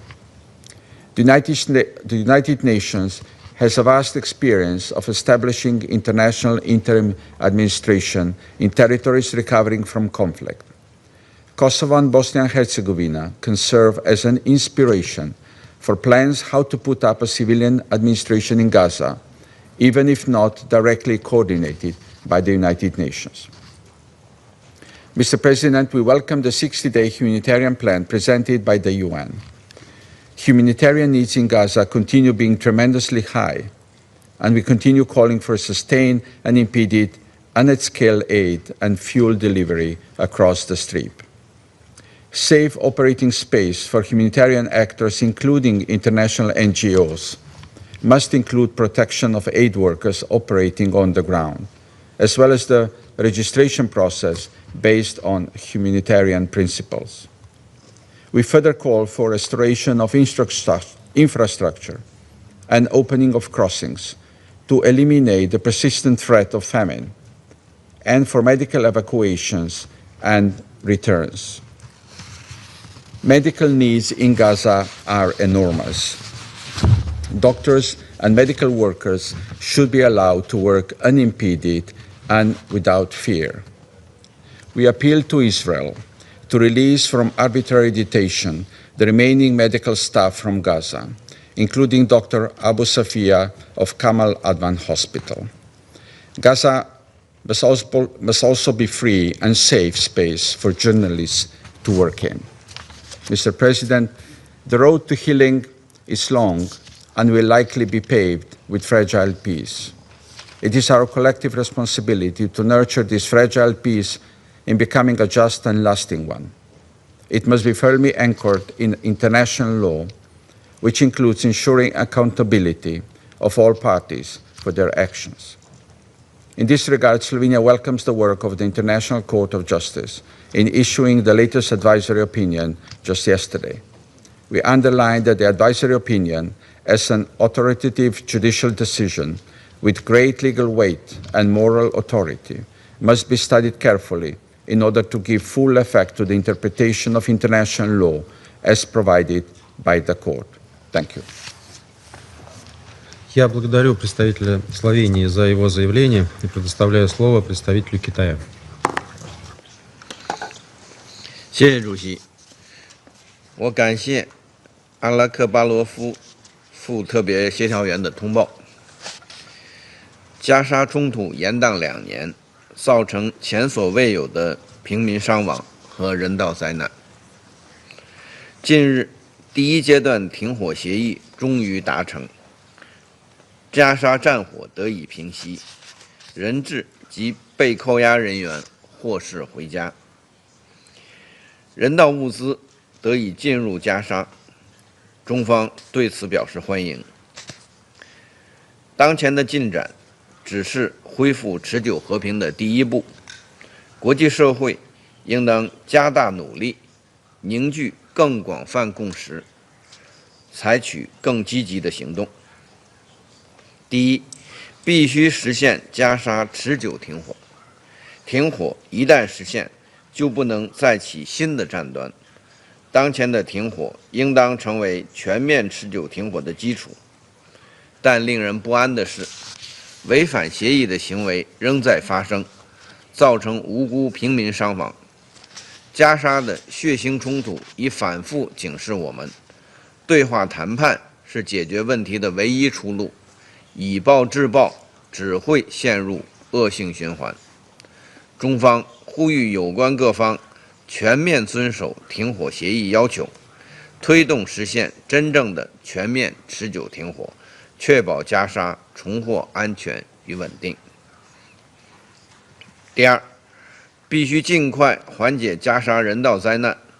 在长达2年的围困封锁下，加沙民众遭受了难以言状的苦难。当前人道援助虽有所恢复，但仍面临重重阻碍，紧迫的人道需求远未缓解。昨天，国际法院发布咨询意见，明确以色列有义务与联合国近东巴勒斯坦难民救济和工程处等机构合作，向加沙提供人道援助。以色列必须履行占领方的国际人道法义务，开放全部过境点，保障人道物资大规模进入加沙和安全有序分发，解除对工程处等人道机构开展援助的限制。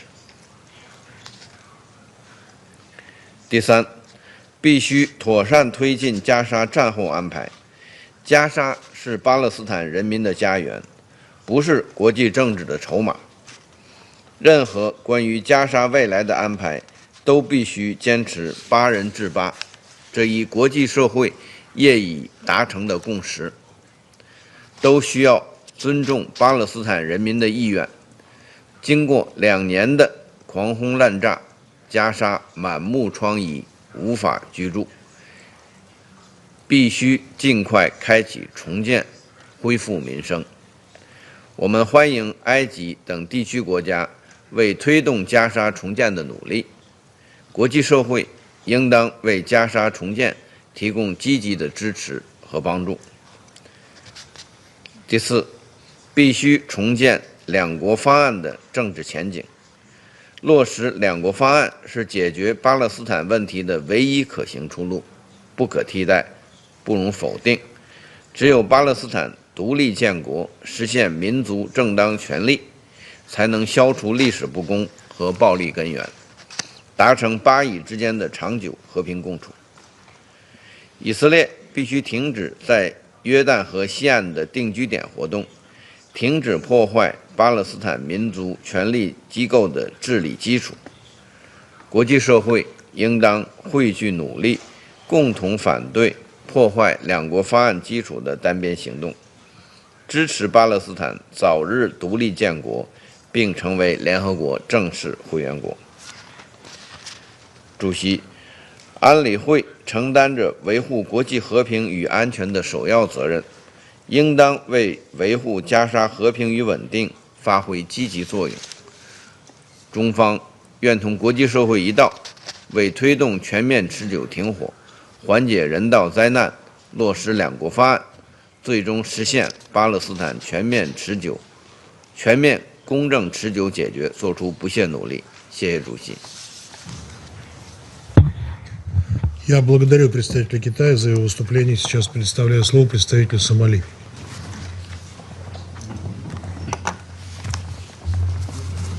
Thank you, Mr. President. I would like to express my gratitude to Mr. Al-Akbarov, Deputy Special Coordinator for the Middle East Peace Process and Resident Humanitarian Coordinator for his comprehensive and sobering briefing. We are deeply indebted to the leadership and the tireless efforts of all United Nations and humanitarian personnel working under the most challenging circumstances in Gaza and the West Bank. Their unwavering courage, professionalism, and commitment have been a beacon of hope in the face of adversity. Mr. President, the agreed ceasefire brings much needed relief from active hostilities and silences the guns. But the profound suffering endured by affected communities continues. The devastation of the conflict is staggering. Over 65,000 lives have been lost, primarily women and children, while millions have been displaced. Basic infrastructure lies in ruins, and entire communities are traumatized by the violence and loss they have endured. Over 90% of homes in Gaza have been damaged or destroyed.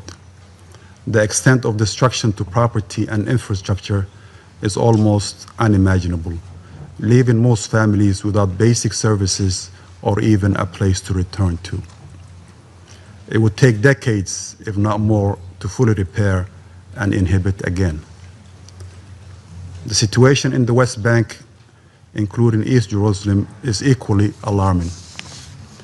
This year has witnessed a significant increase in Israeli military operations, resulting in the loss of numerous Palestinian lives and injuries. Thousands of structures and essential infrastructures have been demolished, often justified as security operations. Tens of thousands have been displaced from their homes, with refugee camps like Jenin, Nur Shams, and Tulkarm bearing the brunt of devastating destruction. Simultaneously, there have been a notable rise in the settler violence, accompanied by further settlement expansion. These developments not only violate international law, but also diminish the prospect of the two-state solution. Mr. President, the road ahead is arduous and long, and the international community must rise to this challenge with urgency, unity, and a clear vision. In that context, I would like to propose the following. First, consolidating and safeguarding the ceasefire must remain a priority. Somalia commends the mediation efforts by the United States, Egypt, Turkey, and Qatar, which have been instrumental in achieving the current cessation of hostilities. This should not be only a matter of restraint. It requires robust international monitoring and accountability mechanism under UN auspices in order to support trust and adherence to the ceasefire. Second, humanitarian access must be ensured and expanded without a delay. We welcome the recent ICJ advisory opinion that Israel, as the occupying power, has obligation to uphold international humanitarian law. UN agencies, particularly UNRWA, WFP, and UNICEF, continue to face significant challenges, including delays at crossings, underfunding, and threat to their personnel. The unimpeded delivery of essential supplies such as food, medicine, and fuel to those in need should be treated as a legal and moral obligation, not as a concession. Third, a comprehensive reconstruction plan must be launched urgently. The unprecedented scale of destruction necessitates a coordinated and well-resourced approach led by the United Nations and supported by regional and international partners. Essential services, including water, electricity, healthcare, and education, must be restored promptly. Homes and livelihood must be rebuilt. The voices and needs of those most affected, particularly women and children, must guide our efforts, ensuring that dignity and hope are restored alongside physical infrastructure. Fourth and last point, there is a clear need to revitalize a credible political process. Somalia has taken note of the recent U.S. peace plan and encourages all parties to engage in a constructive, inclusive dialogue that respects international law and United Nations resolutions. Addressing fundamental issues such as the long-standing occupation and ongoing settlement activities and collective punishment remains essential for achieving a just and lasting peace. To conclude, Mr. President, we reaffirm our unwavering solidarity with the Palestinian people in their pursuit of freedom, dignity, and justice. This truce must not be a mere pause in violence, but the beginning of a sustained effort to heal, rebuild, and chart a course toward lasting security and hope for all. Somalia reiterates its steadfast support for the realization of an independent and sovereign state of Palestine with Al-Quds al-Sharif as its capital in accordance with international law and relevant United Nations resolutions. Our delegation stands ready to work with the international community to ensure that this opportunity is not lost and that peace in the occupied Palestinian territory and the wider regions becomes not just a possibility, but a reality. I thank you. Я благодарю представителя Сомали за его выступление. Сейчас предоставляю слово представителю Сьерра-Леоне. Thank you, Mr. President. And I thank the Russian Federation Presidency for elevating this meeting into a signature event. Mr. President, I thank the Deputy Special Coordinator for the Middle East Peace Process, Mr. Rames Alakbarov, for his important briefing. I welcome the participation of the representatives of the State of Palestine, the State of Israel, and other delegations in this meeting. At the outset, we note that while aspects of the regional situation in the Middle East show signs of improvement, conditions remain highly volatile. In Yemen, Houthi attacks on shipping and Israeli targets have prompted retaliatory strikes, heightening fears of a broader Red Sea and Gulf escalation. In Lebanon, a fragile truce faces pressure amid airstrikes and displacement, against a background of political and economic fragility. Nonetheless, recent steps to reinvigorate inter-Lebanese dialogue and sustain core governance functions warrant recognition and support. In Syria, continuing hostilities in the north, coupled with protracted economic distress and grave human rights concerns, continue to impede prospect for durable stabilization. Nevertheless, the vision outlined by President Ahmed al-Shara in his address to the General Assembly in September of a new Syria anchored in peace, prosperity, and development, and underpinned by commitments to reform, national dialogue, and justice, together with ongoing political engagement and localized understanding, merit support. The present circumstances offer openings for confidence building and progress towards peace that should be carefully nurtured. Mr. President, against this backdrop, As we reflect on the development in the past weeks regarding the conflict in the Gaza Strip, especially the signing of the ceasefire agreement, we remain optimistic that despite the uncertainties, sustainable peace is possible. The bold leadership and political commitment demonstrated by the international community are undoubtedly contributing to the transformation of the region, thus providing relief and hope to Israeli and Palestinian civilians. For 2 years, following the heinous attack of 7th October 2023, which killed approximately 1,200 people in Israel, violence and devastation engulfed the region.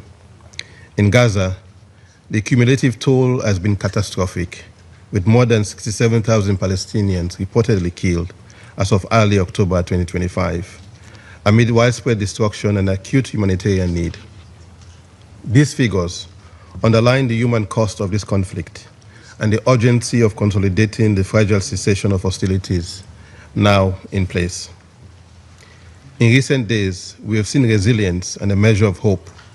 Starved and traumatized civilians have begun to move back towards areas they once called home, now mountains of rubble and despair, seeking to reestablish a semblance of life and dignity. United Nations updates report significant internal movement within Gaza since the truce took effect, underscoring the imperative to provide safe access, essential services, and protection for returning civilians. In light of the foregoing, and at this critical juncture, with the promising prospect of achieving a lasting ceasefire and peace, Sierra would like to make the following 4 points. Firstly, we welcome the agreement between Israel and Hamas following indirect talks mediated by Egypt, Qatar, Turkey, and the United States, and note with relief the release of all 20 remaining living Israeli hostages, alongside the release of over 1,800 Palestinian detainees, in line with initial terms of the truce. We commend the tireless efforts of the mediators and the humanitarian actors, including the ICRC, in facilitating these outcomes. The current truce, though fragile, must be leveraged to faithfully implement Phase 1 of the agreement, upholding the cessation of hostilities, ensuring the full, safe, and unimpeded delivery of humanitarian assistance, and enabling freedom of movement for civilians and humanitarian workers. We accordingly denounce the incident reported on 19th October 2025 that violated the ceasefire and resulted in additional civilian casualties. All parties must refrain from any provocation or violation that could derail progress or imperil civilians. Phase 2 negotiations should commence in good faith without delay, with clear timelines and monitoring to build confidence. Outstanding concerns must be addressed to consolidate calm across Gaza and the West Bank, including East Jerusalem. Secondly, humanitarian access and recovery must also be scaled up decisively. Unrestricted entry of aid through all viable crossings, restoration of essential services, protection of medical evacuations, including to the West Bank and East Jerusalem, and support for education, shelter, and livelihood are urgent priorities. In this regard, we welcome the International Court of Justice advisory opinion issued on 22nd October, stating that Israel has a legal obligation to allow humanitarian aid into Gaza, specifically by facilitating the work of UN agencies, including UNRWA. UN entities and partners, notably UNRWA, required unimpeded operational space and adequate, predictable resources. The ban on UNRWA must be lifted and educational materials permitted so that UNRWA and the Palestinian Authority can reopen schools and temporary learning spaces for all school-aged children. A priority should be the reopening of the medical corridor to the West Bank and East Jerusalem, with guarantees of return for treated patients and caregivers. The ceasefire must evolve into a pathway that guarantees healing, reconciliation, trust, justice, and reconstruction. In this regard, we call upon relevant actors, including UN member states, regional organizations, and the international financial institutions to mobilize momentum and resources for the reconstruction of Gaza. Thirdly, Sierra Leone reiterates that a just and lasting peace is only achievable through a two-state solution with Israel and Palestine living side by side in peace and security. The International Court of Justice advisory opinion, including of 19th July 2024, provides important legal contours relevant to ending the conflict and ensuring respect for international law. The New York Declaration on the peaceful settlement of the question of Palestine and the implementation of a two-state solution, overwhelmingly endorsed by the General Assembly on 12 September 2025, offers a political framework to advance that vision. We further take note of the recent political initiatives, including President Trump's comprehensive peace plan and the Sharm el-Sheikh Peace Summit, and other proposals as input for future dialogue, while underscoring that the inalienable right of the Palestinian people to self-determination and statehood must remain central to all engagement.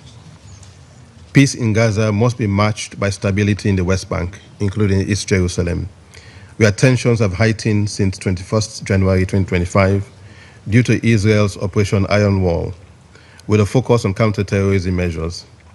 This operation, coupled with settler violence, demolitions, and seizures of Palestinian-owned properties, together with severe movement and access restrictions, have hampered civilians and impeded humanitarian work. These dynamics must be addressed to prevent further deterioration and to maintain the viability of a negotiated two-state solution. We are concerned by reports that the bill applying Israel's domestic law to the occupied West Bank, an act equal to formal annexation of Palestinian territory, has received preliminary approval in the Knesset. While this may be the first of 4 required readings before it becomes law, such a step undermines efforts to build confidence, sustain the ceasefire, and preserve a credible path towards a just and lasting peace.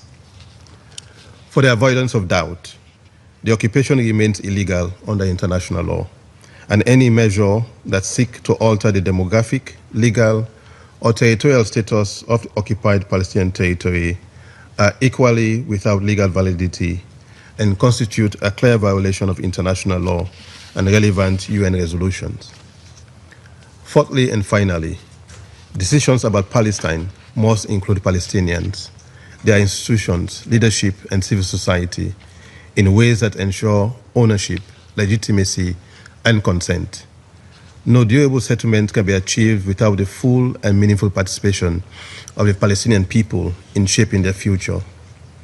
In closing, Mr. President, this Council should continue to support the parties and the mediators to ensure the full implementation of all phases of the agreement, uphold international law, and advance accountability for violations against civilians. A detailed briefing to the Council on the agreement implementation will assist in sustaining focus and ensuring compliance. Sierra Leone will continue to support efforts in the Council to sustain the present calm, relieve humanitarian suffering, and help lay the groundwork for a comprehensive, just, and lasting peace. I thank you. Я благодарю представителя Сьерра-Леоне за его выступление. Сейчас предоставляю слово представителю Республики Корея. Thank you, Mr. President. I would also like to thank Deputy Special Coordinator Alakbaro for his comprehensive briefing.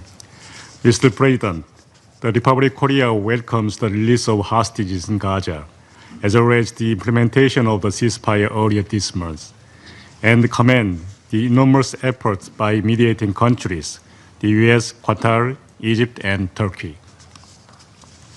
We also appreciate the efforts made by President Trump to promote peace in the Middle East, as shown in the comprehensive plan to end the Gaza conflict and the Trump Declaration for Enduring Peace Prosperity. 10 days ago, the entire world witnessed what political will can bring about. All 20 living hostages who have been brutally held by Hamas for 2 years were finally reunited with their beloved ones, including those who briefed the Security Council in this chamber. The hard-won ceasefire could also bring a long-awaited respite to Palestinians in Gaza. Many of them could finally return to where their homes once stood, as elevated levels of humanitarian aid began to flow based on UN system. The Republic of Korea strongly believes that this achievement must serve as the starting point to rebuild peace and stability in the region. We urge the parties to this conflict in Gaza to strictly abide by the agreement and faithfully engage in the negotiations to achieve the second phase of the ceasefire.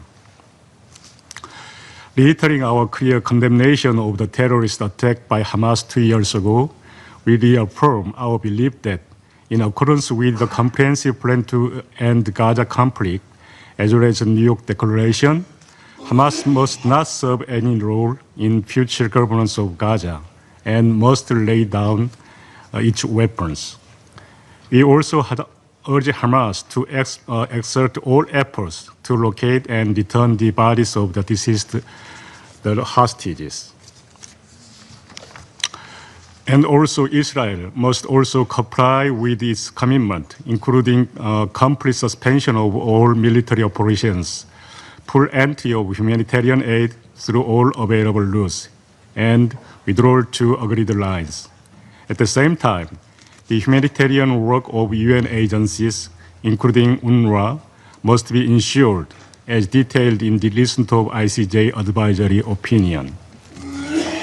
In this regard, the Republic of Korea expresses its grave concern over the incident on Sunday relating to the deadly airstrikes by IDF in Rafah, responding to attacks against it, and also gravely concerned about the public execution carried out by Hamas in Gaza.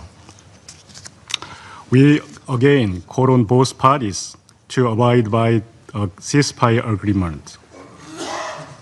To this end, as a member of the Security Council, the Republic of Korea would like to express its willingness to actively participate in any council discussions to support the ceasefire and relevant arrangement, including the deployment of the International Stabilization Force based on the comprehensive plan. Mr. President, for the last 2 years, we witnessed a dangerous circle of escalation and violence sweeping across the region. Thus, we must seize this important moment to end the vicious circle of regional strife and open a path toward genuine peace and security. We believe that the two-state solution is the only possible way to ensure peace, stability, and dignity for all in the Middle East. In this respect, we stressed our firm position that establishment of settlement in occupied Palestinian territory has no legal validity and constitutes a flagrant violation under the international law. We call on Israel to cease all settlement activities and demolition of the Palestinian homes, and to take measures to punish the unjustifiable violence by settlers, including those targeting Palestinians participating in annual West Bank olive harvest. The Palestinian Authority should also do more to carry out its reform, and Israel must fulfill its obligation with regard to its relation with PA, including the transfer of the tax revenues.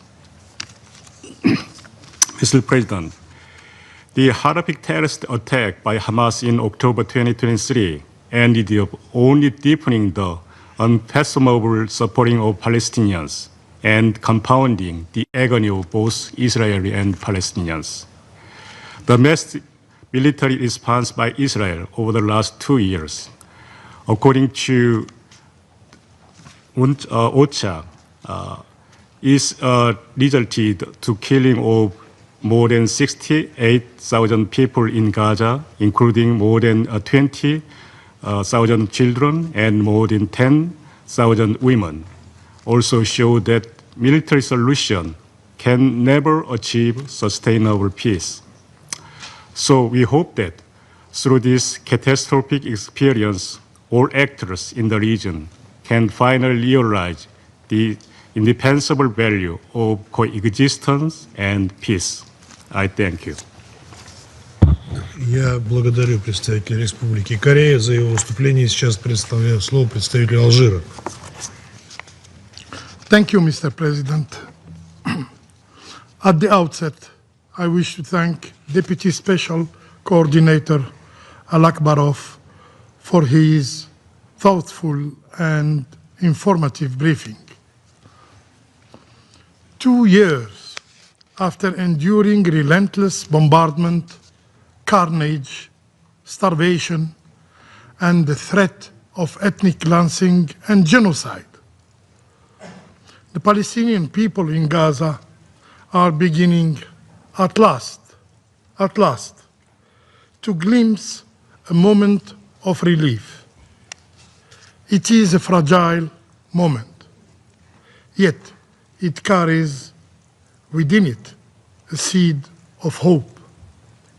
Hope for a life lived in dignity.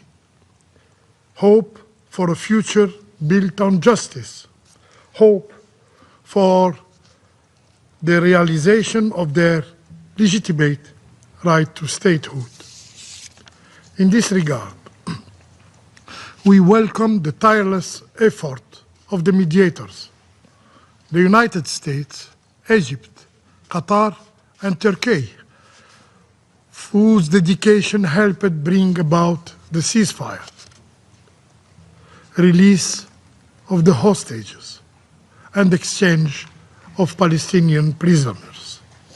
We express our support for their continuing effort to preserve ceasefire and to ensure that humanitarian assistance reach every corner of Gaza without delay, without obstruction.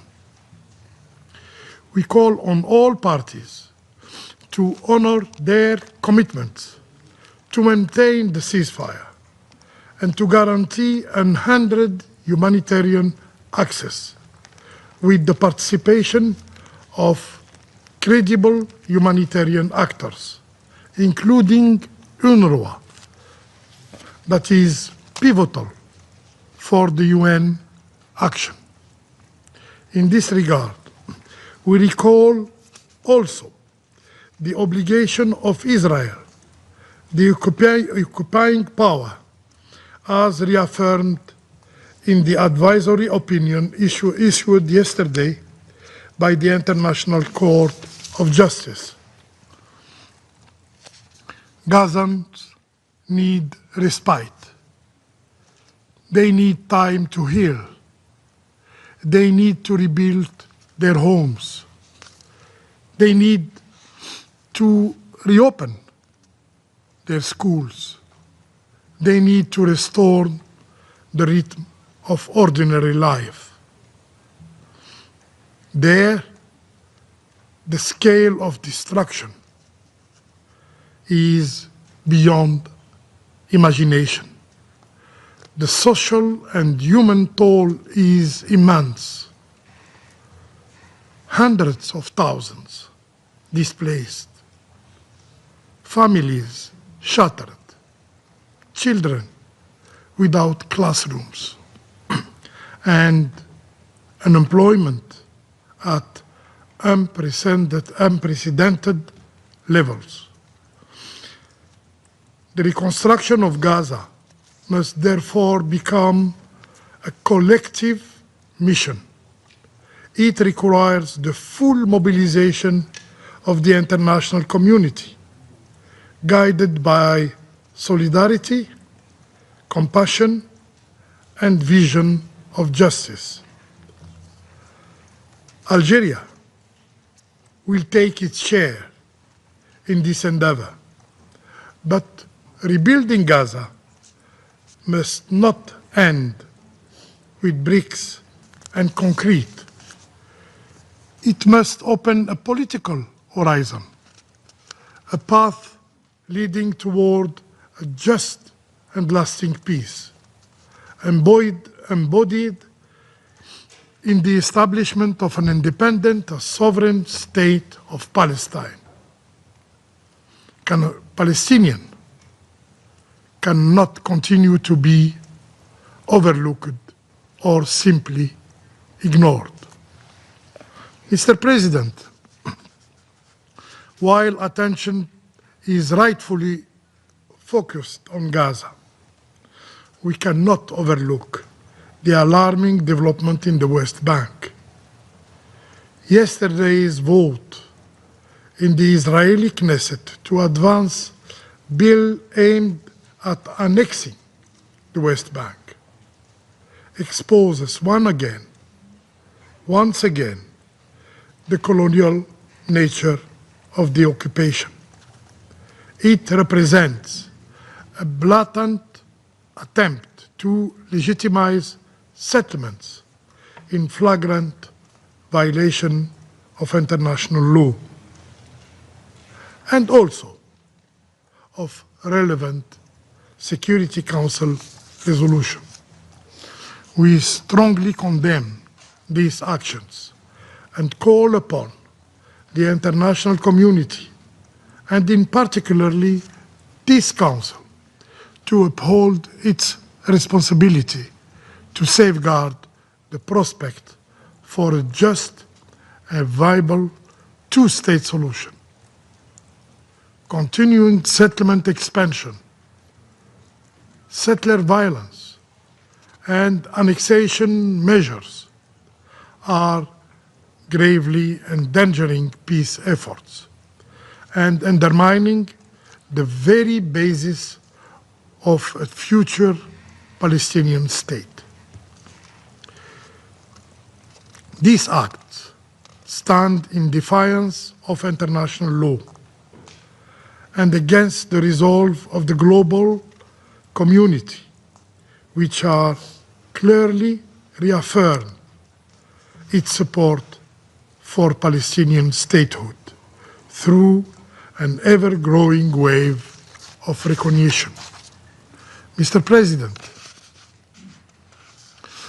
what is now required is the launch of a serious, credible, and time-bound peace process, one that leads without ambiguity, without delay, to the realization of the state of Palestine, returning to the statu quo before October 7 is not acceptable. Returning to the blockade is not acceptable. Returning to the denial of Palestinian rights is not acceptable. Impunity and disregard for international law are not acceptable. Justice, freedom, peace, and dignity for the Palestinian people are not only necessary, they are inevitable. I thank you. Я благодарю представителя Алжира за его выступление. Сейчас предоставляю слово представителю Греции. Thank you, President, and thank you, Deputy Special Coordinator Albarov, for your briefing. At long last, a ceasefire is now in place in Gaza and the hostages are now free. Under President Trump's leadership and with tremendous international engagement, the participation of the Greek Prime Minister in the Peace Summit in Egypt demonstrates Greece's important commitment in the day after developments. A positive momentum now exists in Gaza.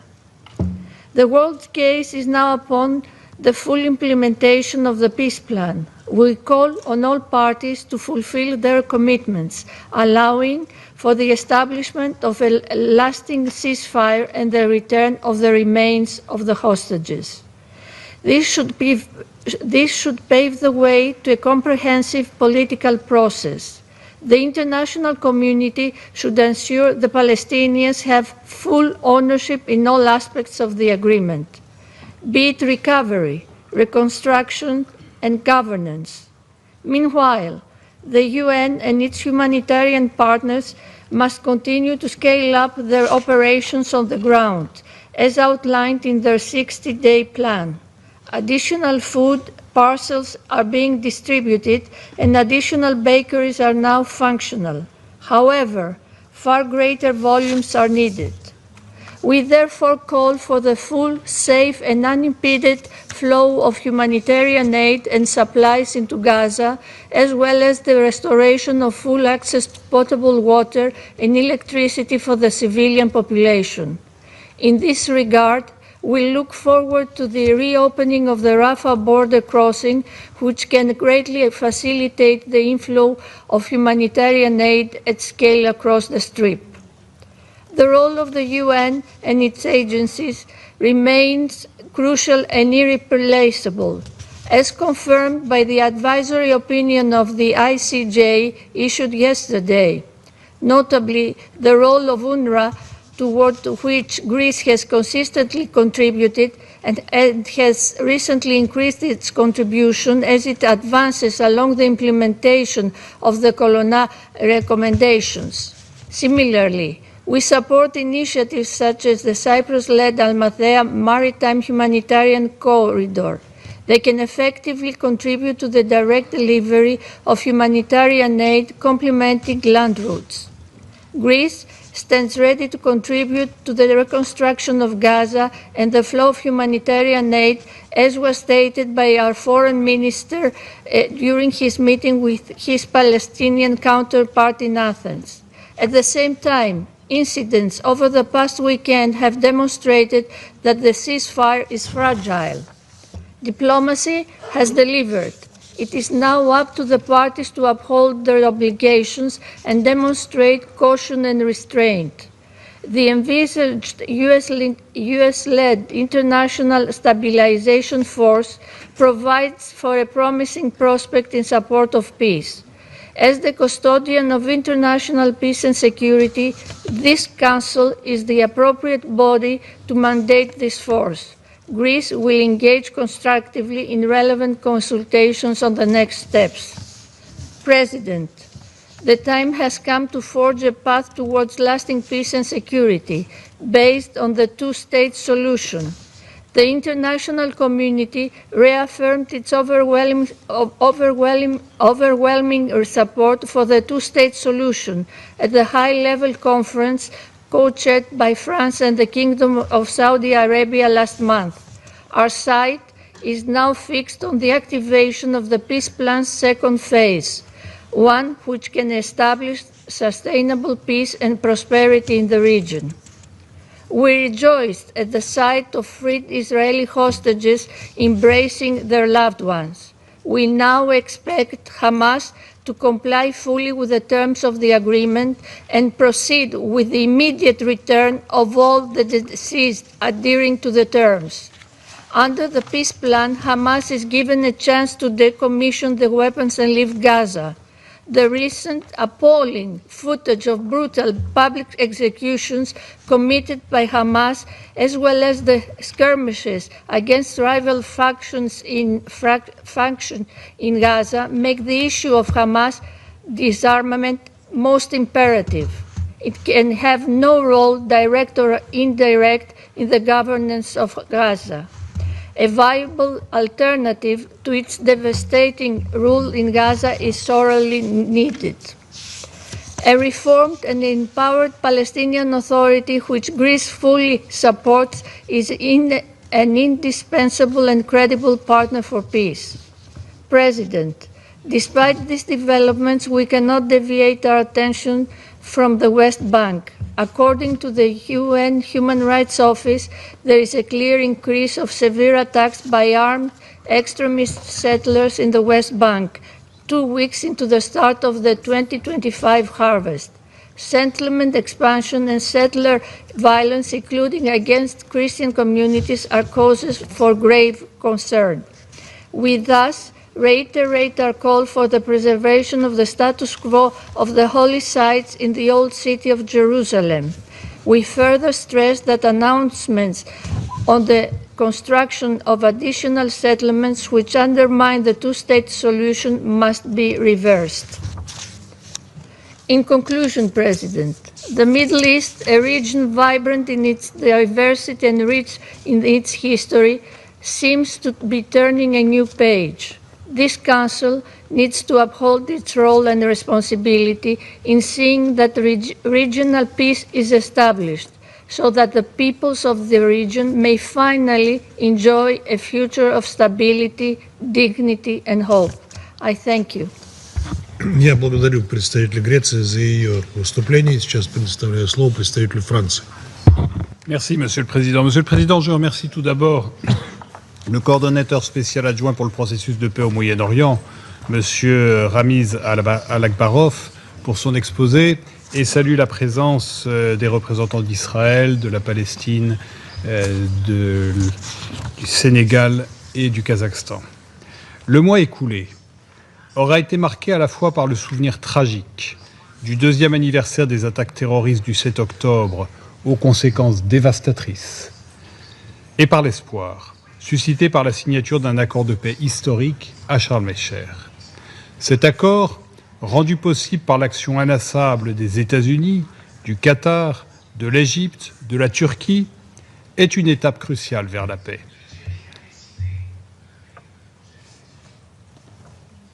Il ouvre une perspective, un cessez-le-feu permanent, la libération de tous les otages et un accès humanitaire immédiat et sans entrave.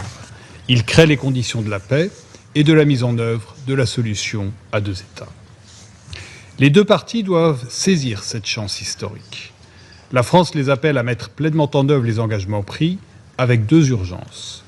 Le Hamas doit restituer sans délai les dépouilles des otages israéliens à Gaza et cesser ses actions armées, à commencer par les exécutions sommaires que la France a vigoureusement dénoncées.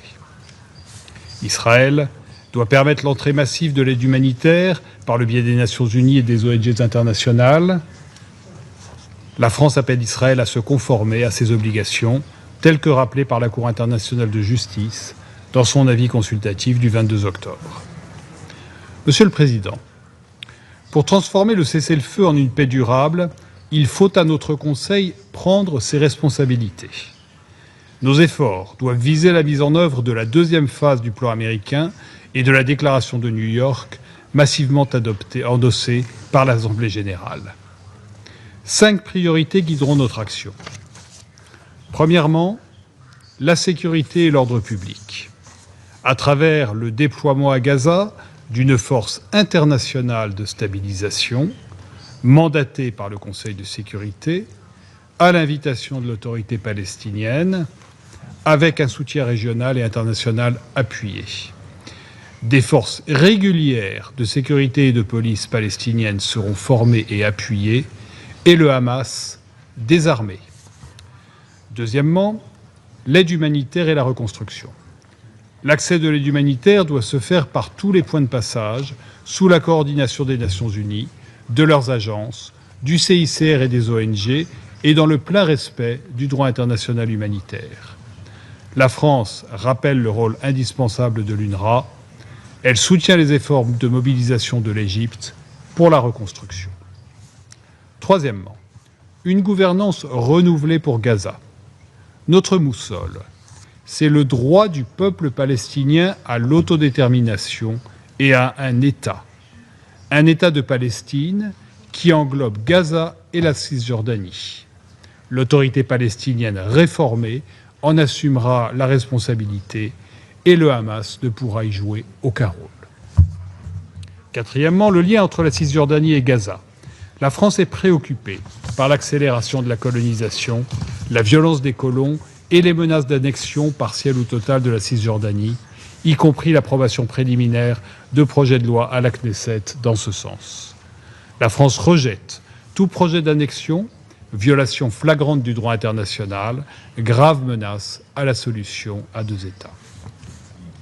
Cinquièmement, l'intensification de nos efforts pour stabiliser la région dans son ensemble. Au Liban, les autorités ont pris des décisions historiques courageuses pour assurer le monopole de l'État sur les armes. Elles doivent les mettre en œuvre avec le soutien de la communauté internationale. Et nous attendons d'Israël qu'il se retire des positions qu'il occupe et cesse ses frappes en territoire libanais. La réinsertion de la Syrie dans son environnement régional contribuera à la stabilité du Proche-Orient. La France salue le rapprochement avec le Liban, nouveau chapitre fondé sur le respect mutuel. Nous appelons là encore Israël à cesser ses incursions sur le sol syrien et à se retirer de la zone occupée. Monsieur le Président, il appartient au Conseil de sécurité de se saisir de ce moment historique, comme l'y appelle la Charte, pour en faire le point de départ d'un avenir différent pour le peuple de la région, un avenir de paix, de sécurité, de progrès humain pour tous. Je vous remercie. Я благодарю представителя Франции за его выступление. Прежде чем продолжить наше заседание, я хочу напомнить всем ораторам о необходимости ограничивать продолжительность своих выступлений 3 минутами с тем, чтобы Совет мог оперативно завершить свою работу. И сейчас я предоставляю слово его превосходительству господину Коле Секу, председателю Комитета по осуществлению неотъемлемых прав палестинского народа. Je vous remercie, Monsieur le Président. Je vous félicite et remercie M. Alakbarov pour son exposé. Nous sommes à un moment charnière. Après 2 années de souffrance humaine immense, le bombardement et de famine à Gaza, le monde a salué le sommet pour la paix de Gaza à Sharm el-Sheikh. Ce sommet a marqué le début d'un processus de guérison, de relèvement et de reconstruction pour le peuple palestinien. Le comité salue les efforts de l'Égypte, du Qatar, la Turquie et des États-Unis d'Amérique pour avoir facilité cet accord. Cependant, depuis la signature du cessez-le-feu, 97 Palestiniens ont été tués et 230 blessés à Gaza. Bien que des convois humanitaires soient rentrés, les restrictions à l'aide demeurent sévères. Le comité réitère son appel à un accès humanitaire rapide, sûr et sans entrave, avec un rôle central pour l'UNRWA et la restauration des services essentiels tels que la santé, l'eau, l'assainissement et l'éducation. Le comité appelle Israël à respecter pleinement ses obligations juridiques au titre du droit international, humanitaire et de la Convention sur les privilèges et immunités diplomatiques des Nations Unies. Il souligne l'importance de l'avis consultatif rendu le 22 octobre 2025 par la Cour internationale de justice, qui doit être respecté scrupuleusement. La souffrance du peuple palestinien doit cesser immédiatement. Les 2 peuples doivent pouvoir regarder vers l'avenir avec espoir et sécurité. Le cessez-le-feu doit être permanent et irréversible et le blocus de Gaza levé définitivement. Le comité appelle les États membres à soutenir la pleine mise en œuvre du cessez-le-feu, à assurer la reddition des comptes et à créer les conditions du relèvement et de la reconstruction. Le Conseil de sécurité a un rôle central à jouer, notamment dans le déploiement d'une mission de paix chargée de protéger les civils, de garantir le cessez-le-feu, de faciliter le retrait de l'armée israélienne et l'accès humanitaire. Pendant ce temps, la violence s'aggrave en Cisjordanie et à Jérusalem-Est et la colonisation se poursuit. L'occupation du territoire palestinien doit cesser maintenant.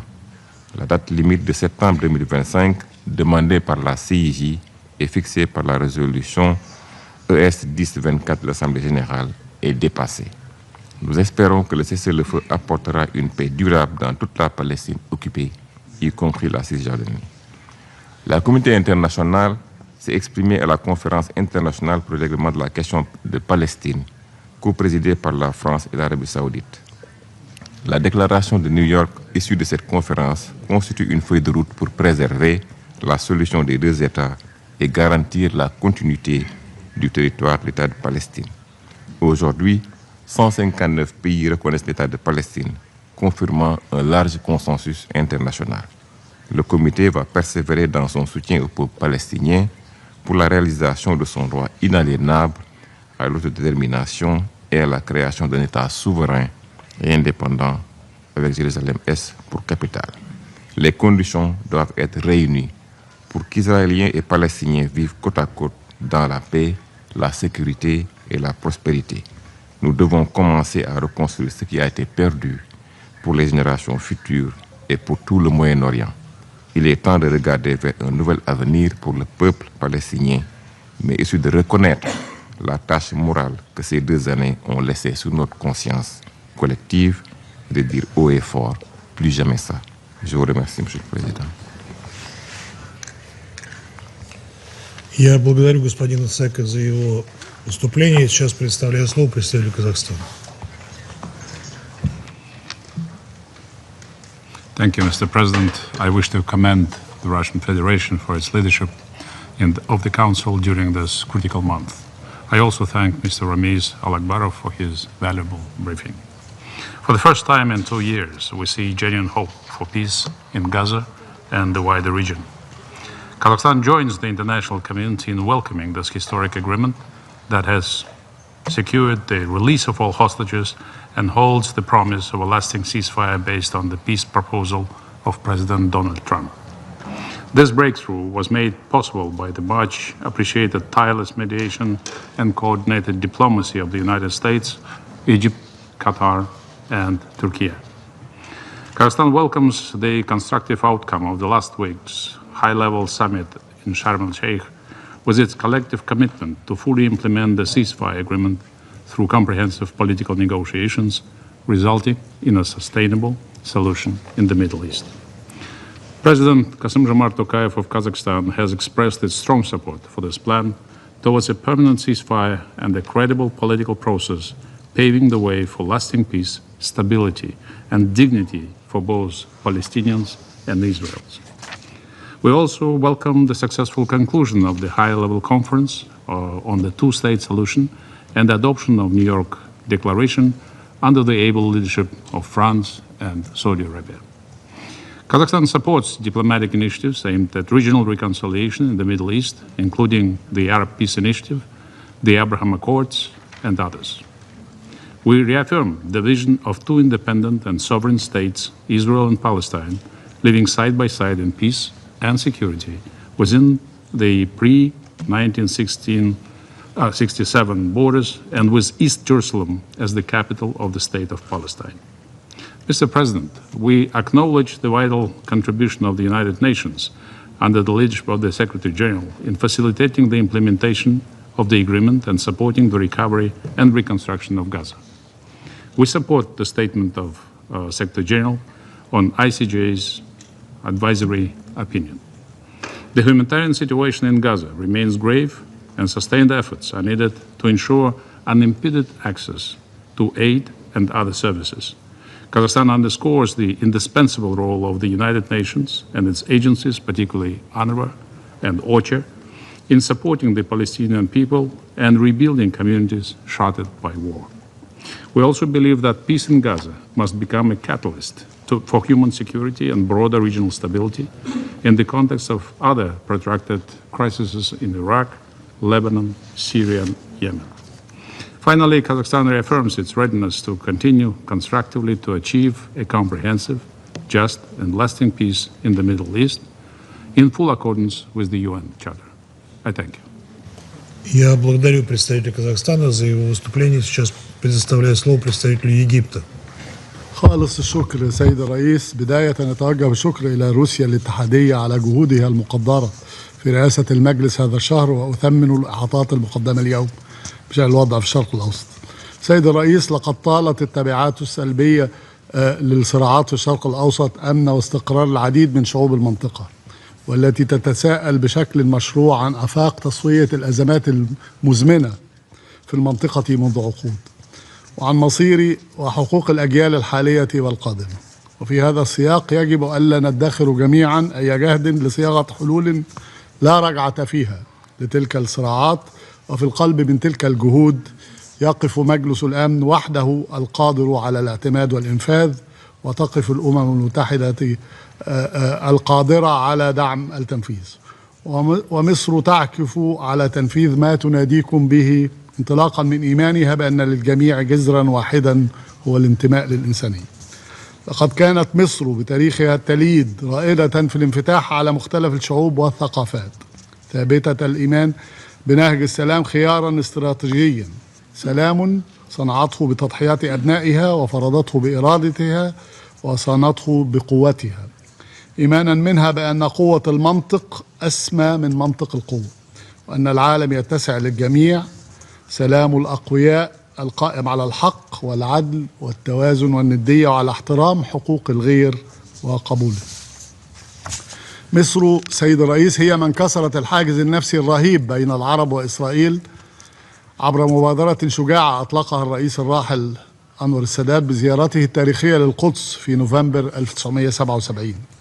فمدت يدها بالسلام متجاوزة حواجز كبلت المنطقة لعقود، بما عبر عن جوهر العقيدة المصرية في أن السلام هو الخيار الأمثل لصون الكرامة وتحقيق الأمن للجميع، وأن الشجاعة الحقة لا تكمن في خوض الحروب بل في صنع وبناء السلام على أسس العدل والتعايش المشترك. ومصر اليوم هي أيضا من استضافت في لحظة فارقة من تاريخ منطقتنا قمة السلام بشرم الشيخ في 13 أكتوبر الحالي لإنهاء الحرب في غزة، خطوة تاريخية حاسمة نحو طي صفحة حرب أليمة لا منتصر فيها، لبدء صفحة جديدة تتجسد فيها الإرادة الجماعية للمجتمع الدولي في تحقيق السلام والاستقرار في الشرق الأوسط. وتعرب مصر عن خالص الشكر والتقدير لجهود الولايات المتحدة الأمريكية بقيادة الرئيس ترامب وطرح خطته المقدرة والحكيمة لإنهاء الحرب في غزة وفتح آفاق تحقيق السلام والاستقرار. كما تشكر مصر كل الأطراف التي شاركت في قمة شرم الشيخ وتشيد بالجهود المضنية للأشقاء في دولة قطر والجمهورية التركية بما أسهم في التوصل لاتفاق إنهاء الحرب. وتؤكد مصر عزمها مواصلة جهودها المكثفة في دعم تنفيذ اتفاق إنهاء الحرب، وتحذر من التبعات بالغة الخطورة ومغبة عدم الالتزام الحرفي بما تم التوصل إليه في قمة شرم الشيخ. تدعو جميع الأطراف إلى الوفاء بتعهداتهم المتعلقة بترتيبات وقف إطلاق النار ونفاذ المساعدات الإنسانية بدون عوائق وبالكميات التي تلبي احتياجات أشقائنا الفلسطينيين، وتكثيف الجهود على صعيد بدء جهود التعافي المبكر وإعادة إعمار قطاع غزة. وستقوم مصر باستضافة المؤتمر الدولي للتعافي المبكر وإعادة الإعمار والتنمية في غزة في شهر نوفمبر المقبل بالتنسيق مع الأمم المتحدة والشركاء الإقليميين والدوليين بهدف حشد الدعم اللازم لتمويل عملية إعادة الإعمار وتوفير مقومات الحياة الكريمة لأشقائنا الفلسطينيين. سيد الرئيس، أثبتت العقود الماضية أن استمرار الاحتلال وغياب الأفق السياسي لن يجلب سوى المزيد من الحروب، ولذا تدين مصر بأشد العبارات مصادقة الكنيسة الإسرائيلي على مشروعي قانونين يهدفان إلى فرض ما يسمى بالسيادة الإسرائيلية على الضفة الغربية المحتلة وعلى المستوطنات الاستعمارية الإسرائيلية غير القانونية، باعتبار ذلك انتهاكا صارخا للقانون الدولي وقرارات الشرعية الدولية التي أدانت ولعقود جميع الإجراءات الإسرائيلية الرامية إلى تغيير التركيبة الديمغرافية والطابع القانوني للأرض الفلسطينية المحتلة منذ عام 67، بما في ذلك القدس الشرقية، وهو ما أكد عليه الرأي الاستشاري الصادر عن محكمة العدل الدولية في يوليو 2024 والذي قطع بعدم شرعية الاحتلال الإسرائيلي للأراضي الفلسطينية وبطلان كافة الممارسات الإسرائيلية بما في ذلك بناء المستوطنات وضم الأراضي في الضفة الغربية المحتلة، وطالب إسرائيل بإنهاء وجودها غير القانوني في كافة الأراضي الفلسطينية. كما نرحب بالرأي الاستشاري لمحكمة العدل الدولية الصادر أمس بشأن التزامات إسرائيل في الأراضي الفلسطينية المحتلة، والذي أكد على أن القانون الدولي يحظر على القوة القائمة بالاحتلال تهجير الشعب الفلسطيني قسرا من أراضيه أو تجويعه أو استخدام الغذاء كسلاح حرب، ويلزمها بتوفير المساعدات ومواد الإغاثة الإنسانية وكافة مقومات الحياة، وعدم إعاقة بل وتسهيل وتيسير عمل كافة هيئات الأمم المتحدة في الأراضي الفلسطينية المحتلة وفي مقدماتها الأونروا، وذلك اتساقا مع المسؤولية الدائمة للأمم المتحدة عن القضية الفلسطينية. تؤكد مصر مجددا حتمية منح الشعب الفلسطيني الشقيق كافة حقوقه غير القابلة للتصرف وفي مقدماتها حق تقرير المصير وتجسيد دولته المستقلة على خطوط 4 يونيو لعام 1967 وعاصمتها القدس الشرقية استنادا إلى المرجعيات الدولية ذات الصلة. كما تشيد مصر بالمخرجات الإيجابية لمؤتمر نيويورك بشأن حل الدولتين برئاسة مقدرة من السعودية وفرنسا، وتعرب عن تقديرها للزخم الدولي المتنامي الداعم للاعتراف بدولة فلسطين لتعيش في أمن وسلام جنبا إلى جنب مع إسرائيل على نحو يحقق أمن الشعبين ويوفر واقعا جديدا لشعوب المنطقة يمكن قبوله والتعايش معه. سيد الرئيس، تحقيق السلام في عموم المنطقة يقتضي انسحاب إسرائيل من جميع الأراضي العربية المحتلة بما في ذلك الجولان السوري المحتل، وتنفيذ قرارات مجلس الأمن ذات الصلة، وتدين مصر التغولات والاعتداءات الإسرائيلية المتكررة على الأراضي السورية، وكذلك الانتهاكات اليومية لإعلان وقف الأعمال العدائية في لبنان وما يصاحبه من خروقات جوية وبرية متكررة واحتلال لمواقع حدودية وإنشاء مناطق عاذلة داخل الأراضي اللبنانية، ويمثل خرقا واضحا لقرار 1701 وانتهاكا لسيادة لبنان ووحدة أراضيه. وتؤكد مصر تضامنها مع سوريا ولبنان في حقهما المشروع في حماية سيادتهما وأمنهما واستقلالهم.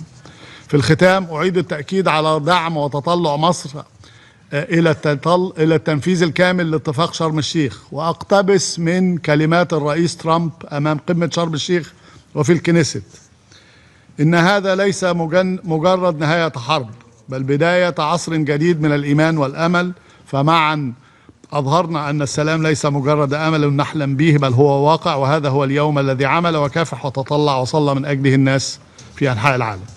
كما أود أن أقتبس من بيان الرئيس عبد الفتاح السيسي أمام قمة شرم الشيخ: إن السلام لا تصنعه الحكومات وحدها، بل تبنيه الشعوب، حين تتيقن أن خصوم الأمس يمكن أن يصبحوا شركاء الغد، وأننا نستشرف مستقبلا مشرقا لمنطقتنا تبنى مدنه بالأمل بدل من أن تدفن ذكريات أصحابها تحت الأنقاض. أمامنا فرصة تاريخية فريدة وقد تكون الأخيرة للوصول إلى شرق أوسط خال من كل ما يهدد استقراره وتقدمه، شرق أوسط تنعم فيه جميع الشعوب بالسلام والعيش الكريم ضمن حدود آمنة وحقوق مصانة. وانطلاقا من تلك الرؤية الحكيمة لقادتنا وبدعم وإسهام من المجتمع الدولي بأسره، سيد الرئيس، يتحقق السلام وتنعم كل شعوب المنطقة بالأمن والاستقرار. آسف للإطالة وقال الشكر سيد الرئيس. Я благодарю представителя Египта за его выступление и хочу еще раз напомнить всем ораторам о необходимости ограничивать продолжительность своих выступлений 3 минутами. Настоятельно прошу их это делать. Я не хочу применять прерогативу председательства и прерывать вас. Сейчас я предоставляю слово представителю Индонезии. Thank you, Mr. President. I would like to thank Russia for convening this meeting and the briefers for their valuable insights. Indonesia welcomes the recent ceasefire agreement in Gaza as a ray of hope after unimaginable loss. Yet, this is only a first step of a long road ahead. And the compass is clear: the realization of the two-state solution and the inalienable rights of the Palestinian people. Mr. President, tens of thousands of Palestinians are streaming back into northern Gaza, but they return to an unrecognizable land. 92% of residential buildings in Gaza have been destroyed, 125 hospitals and clinics are now in ruin, and over 86% of cropland was damaged. The task of this council is therefore a profound one: ensuring that the ceasefire is fully observed, allowing the rebuilding of Gaza and restoring the dignity of all civilians, that all parties fully implement the peace agreement with the ultimate objective of lasting peace in Palestine based on the two-state solution. Against this backdrop, allow me to highlight 3 points. First, permanent ceasefire must be maintained as a prerequisite for sustained recovery. It must be respected to ensure unhindered, at-scale, and safe flow of humanitarian assistance throughout Gaza. The UN-led humanitarian efforts must be protected without obstacles. The role of UNRWA remains indispensable. Its mandate and funding must be supported, as its work sustains millions of lives every day. In this vein, Indonesia welcomes the ICJ advisory opinion released just yesterday on Israel's obligations regarding the presence of the UN and other entities in the OPT. Second, genuine peace must be fostered. The Security Council, as the cornerstone of multilateralism for the maintenance of international peace and security, must contribute and play its role. This council must also work to secure that peace will end the occupation and fulfill the Palestinian rights to self-determination. Indonesia stands ready to contribute 20,000 personnel on the ground to credible peace monitoring missions once it is decided by the Council. We believe that peace must be protected by presence, not just promises. This will be our contribution to provide necessary security space for comprehensive peace plan negotiation. We urge the Security Council to lead and work toward this endeavor. Third, the last point, the future of Palestine belongs to the Palestinian. We must invest in Palestine's readiness to govern its future state and to lead its own destiny. For our part, Indonesia has continuously supported the Palestinian people. The Security Council must support this by ensuring that the question of Palestine remain high on its agenda towards the realization of two-state solution based on UN resolutions and internationally agreed parameters. Mr. President, as we celebrate the UN 80th anniversary, the question of Palestine remains the definitive test of whether this organization can fulfill its promise to the Palestinian. It is time for us to bring peace to the Palestinians. I thank you, Mr. President. Я благодарю представителя Индонезии за ее выступление и сейчас предоставляю слово представителю Филиппин. Mr. President, the Philippines welcomes the agreement to secure a ceasefire deal and hostage release in Gaza based on the 20-point peace plan put forward by President Trump. We also commend the diplomatic efforts of the United States, Qatar, Egypt, and Turkey in brokering this landmark deal through intensive diplomacy. We hope that the agreement will be implemented completely and expeditiously to stop the fighting in Gaza, scale up the delivery of sustained humanitarian relief, and advance recovery and reconstruction efforts in Gaza. This is long overdue. The people of Gaza desperately need free and unimpeded access to life-saving humanitarian aid, to food, water, and medicine. In this regard, we join the Secretary General's call for all stakeholders to seize this momentous opportunity to establish a credible political path forward towards ending the occupation, recognizing the right to self-determination of the Palestinian people, leading to a two-state solution to enable Israelis and Palestinians to live in peace and security. The adoption of the New York Declaration on the peaceful settlement of the question of Palestine and the implementation of the two-state solution should complement international efforts towards achieving a just and lasting peace in the Middle East. The Philippines joins member states in thanking France and Saudi Arabia for their commendable leadership in organizing the international conference that produced the New York Declaration. Mr. President, we recognize that the resolution of the Israeli-Palestinian conflict is key to the region's peace and stability. In this regard, the Philippines reiterates its support for international and regional diplomatic efforts to achieve a comprehensive, just, and lasting peace in the Middle East. The Philippines also reiterates its consistent support for the two-state solution as the most viable and long-term solution to the Palestine-Israeli conflict. Lasting peace can only be achieved when Palestinians and Israelis can live side by side in their own sovereign, independent states, in dignity, harmony, and prosperity, where their rights, aspirations, and security are fully respected and upheld. Dialogue and negotiations based on trust and mutual understanding between Palestine and Israel are vital. We therefore support steps that would expand the space for meaningful dialogues and negotiations and resolve the conflict by peaceful means and in accordance with international law. Beyond Gaza, the wider Middle East continues to grapple with overlapping crises that threaten regional stability, from tensions in the Gulf to the humanitarian situation in Yemen. The Philippines calls on all parties to exercise restraint and engage in constructive dialogue to prevent further escalation. We continue to support diplomatic efforts that promote de-escalation, regional cooperation, and respect for international law. As a trusted partner, innovative pathfinder, and committed peacemaker, the Philippines is ready to play an active role in supporting all efforts among concerned parties and the United Nations to end conflicts and maintain international peace and security. Thank you, Mr. President. Я благодарю представителя Филиппин за его выступление. Сейчас предоставляю слово представителю Иордании.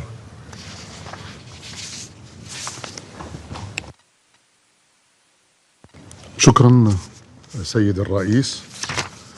وأود بداية أن أهنئكم على تولي مهامكم برئاسة هذا المجلس لهذا الشهر.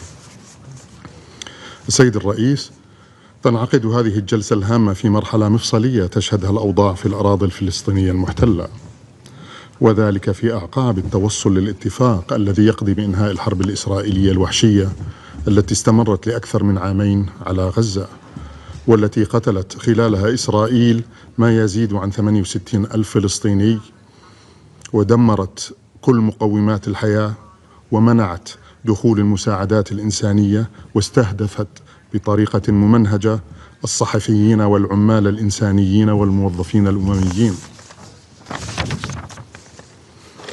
في ضوء ذلك اسمحوا لي أن أؤكد على النقاط الخمسة التالية.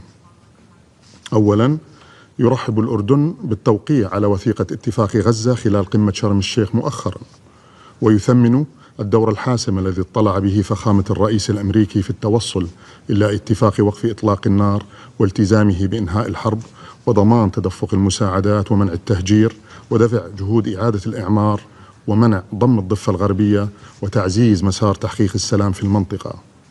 ولا يسعنا إلا أن نعرب عن تقديرنا العميق للجهود الحثيثة للأشقاء في مصر وقطر وتركيا في التوصل لهذا الاتفاق.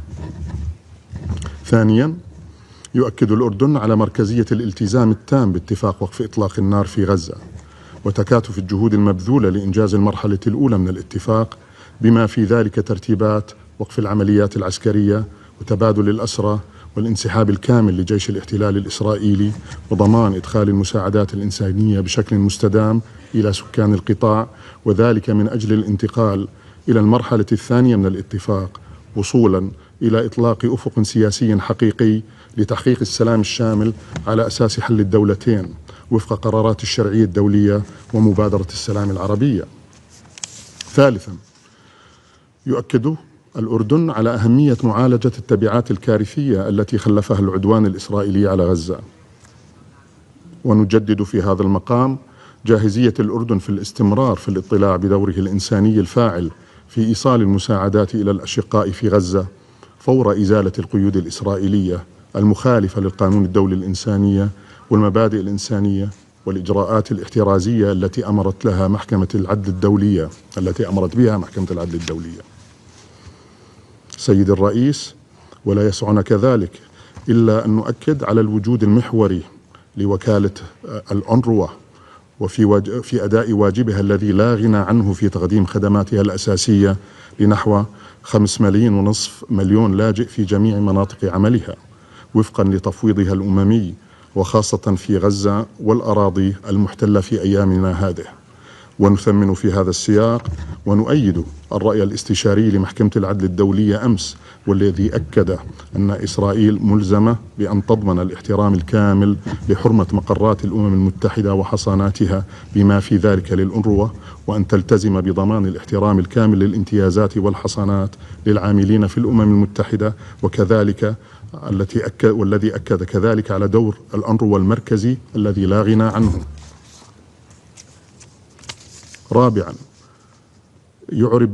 يدين الأردن مصادقة الكنيسة الإسرائيلي على مشروعي قانونين يهدفان إلى فرض ما يسمى بالسيادة الإسرائيلية على الضفة الغربية المحتلة وعلى المستوطنات الاستعمارية الإسرائيلية غير القانونية، انتهاكا صارخا للقانون الدولي ولقرارات مجلسكم الموقر هذا، وخاصة القرار 2334. ونجدد كذلك إدانتنا لاستمرار الاحتلال الإسرائيلي غير المشروع، والتي قضت محكمة العدل الدولية بالضرورة إنهائه فورا، ومواصلة الإجراءات والممارسات الإسرائيلية اللا شرعية في الأراضي المحتلة، وفي مقدمتها استمرار التوسع في الاستيطان وهدم المنازل ومصادرة الأراضي وإرهاب المستوطنين، فضلا عن الانتهاكات الإسرائيلية المستمرة للوضع القانوني والتاريخي القائم في القدس الشريف. وفي هذا الصدد سيستمر الأردن انطلاقا من الوصاية الهاشمية في الدفاع عن المقدسات الإسلامية والمسيحية في القدس الشريف وحمايتها. خامسا وأخيرا، نؤكد مواصلة المملكة لعملها بالتنسيق مع الأشقاء والشركاء الإقليميين والدوليين ومجلسكم الموقر هذا لإطلاق مسار جاد وفاعل نحو تحقيق السلام العادل والشامل القائم على أساس حل الدولتين بما يضمن تلبية حقوق الشعب الفلسطيني كاملة وقيام دولته المستقلة ذات السيادة على خطوط 4 من حزيران 1967 وعاصمتها القدس الشرقية، وهو حق وليس منة من أحد، سبيلا وحيدا لتحقيق الأمن والاستقرار في المنطقة. ولا يسعنا إلا أن نشدد على أهمية دور مجلسكم الكريم في تحقيق ذلك عملا بالمسؤوليات المنوطة بكم في صون السلم والأمن الدوليين وفقا لميثاق الأمم المتحدة. شكرا سيد الرئيس. Я благодарю представителя Иордании за его выступление. Сейчас предоставляю слово представителю Австрии. Thank you, Mr. President. Mr. President, Excellencies, colleagues, the latest developments in the Middle East give rise to a long-awaited sense of hope. Hope that many had already lost. Hope for the hostages and their families, that some of their wounds will heal someday after being held under inhumane and intolerable conditions by Hamas. Hope for the civilians in Gaza enduring unbearable suffering, many of them displaced multiple times and their livelihoods destroyed.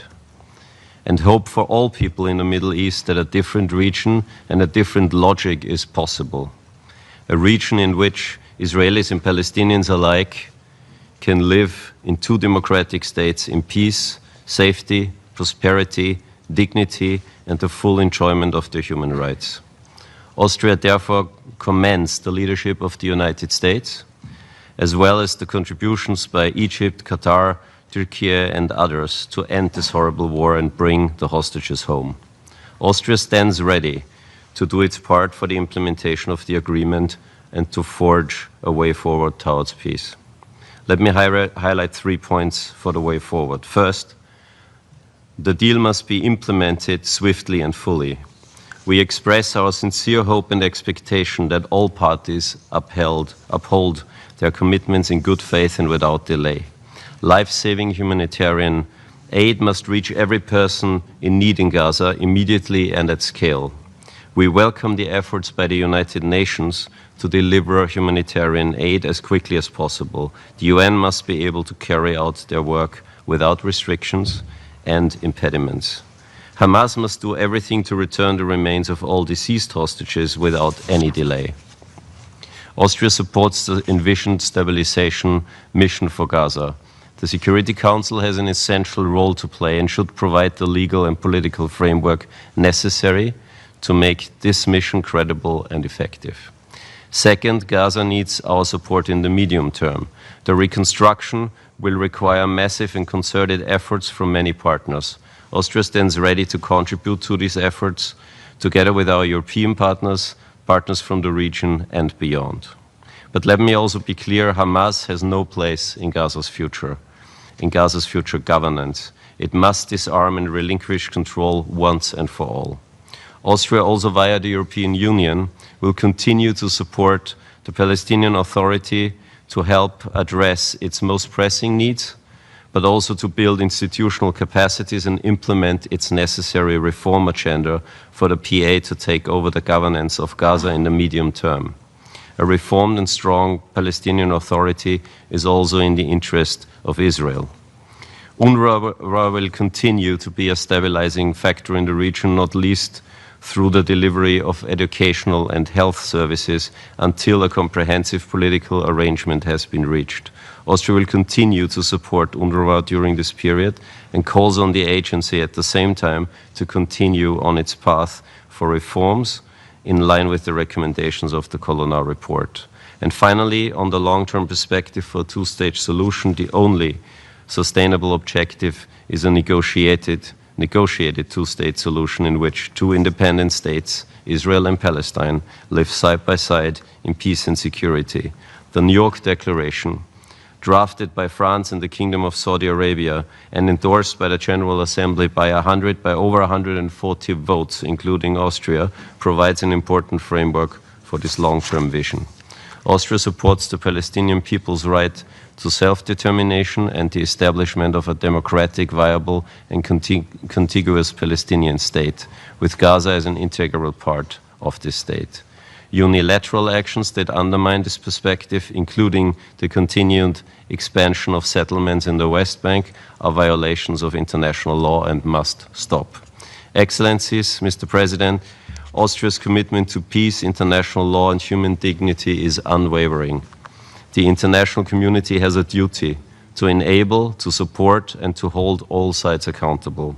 You can count on Austria to continue standing on the side of peace, justice, and humanity. I thank you. Я благодарю представителя Австрии за его выступление. Сейчас предоставляю слово представителю Исламской Республики Иран. In the name of God, the compassionate, the merciful, Mr. President, since this is the first time I will take the floor this month, I would like to extend my sincere congratulations to the Russian Federation for assuming the presidency of the Security Council this month and commend you. Mr. President, the Israeli occupying regime has become a manifest and serious threat to regional and international peace and security.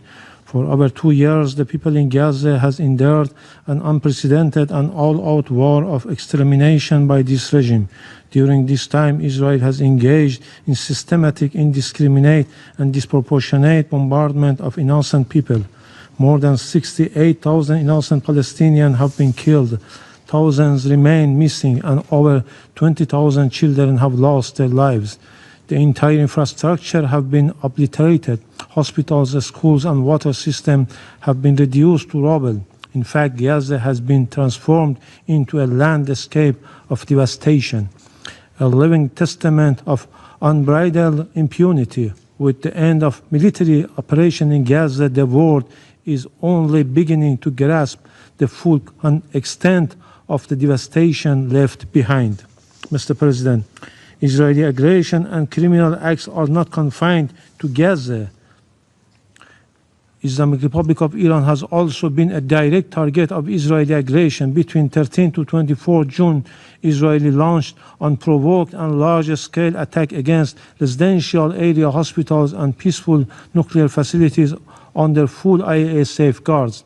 As a result of this indiscriminate and unlawful attack, 1,100 innocent civilians, including 132 women and 45 children, have lost their lives, and more than 5,700 others have been injured.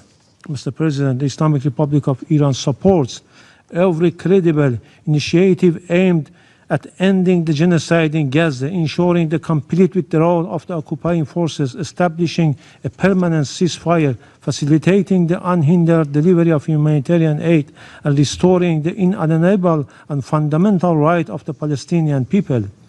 The ending war against people in Gaza, however vital, does not absolve member states and competent international bodies of their shared legal, moral, and humanitarian obligation to ensure justice and accountability.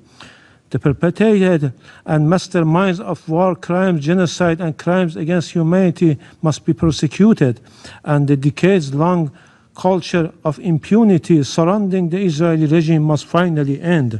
In conclusion, Mr. President, I categorically reject the unfounded allegation made by the United States representative. Iran's foreign policy is firmly rooted in the UN Charter and international law, respecting sovereignty, territorial integrity, non-interference, and good neighborliness. It is, in fact, the unlawful military presence and destabilizing action of the United States that have fueled the conflict and instability in our region. Iran has consistently shown its readiness for fair, genuine dialogue. Furthermore, the false narrative of Iranian proxies is a deliberate distraction from the true source of regional instability, the United States, and its unconditional support for its proxy in the region, the Israeli regime, enabling its ongoing aggression, atrocities, and occupation. By repeatedly obstructing the Security Council Charter mandate, Washington has rendered itself complicit in these crimes and bears direct legal and moral responsibility for their continuation. I thank you.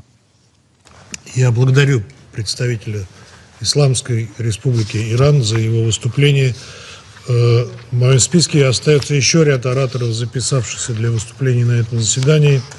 Однако, с учетом времени, я намерен с согласия членов Совета прерывать заседание до 15 часов 00 минут. Заседание прерывается.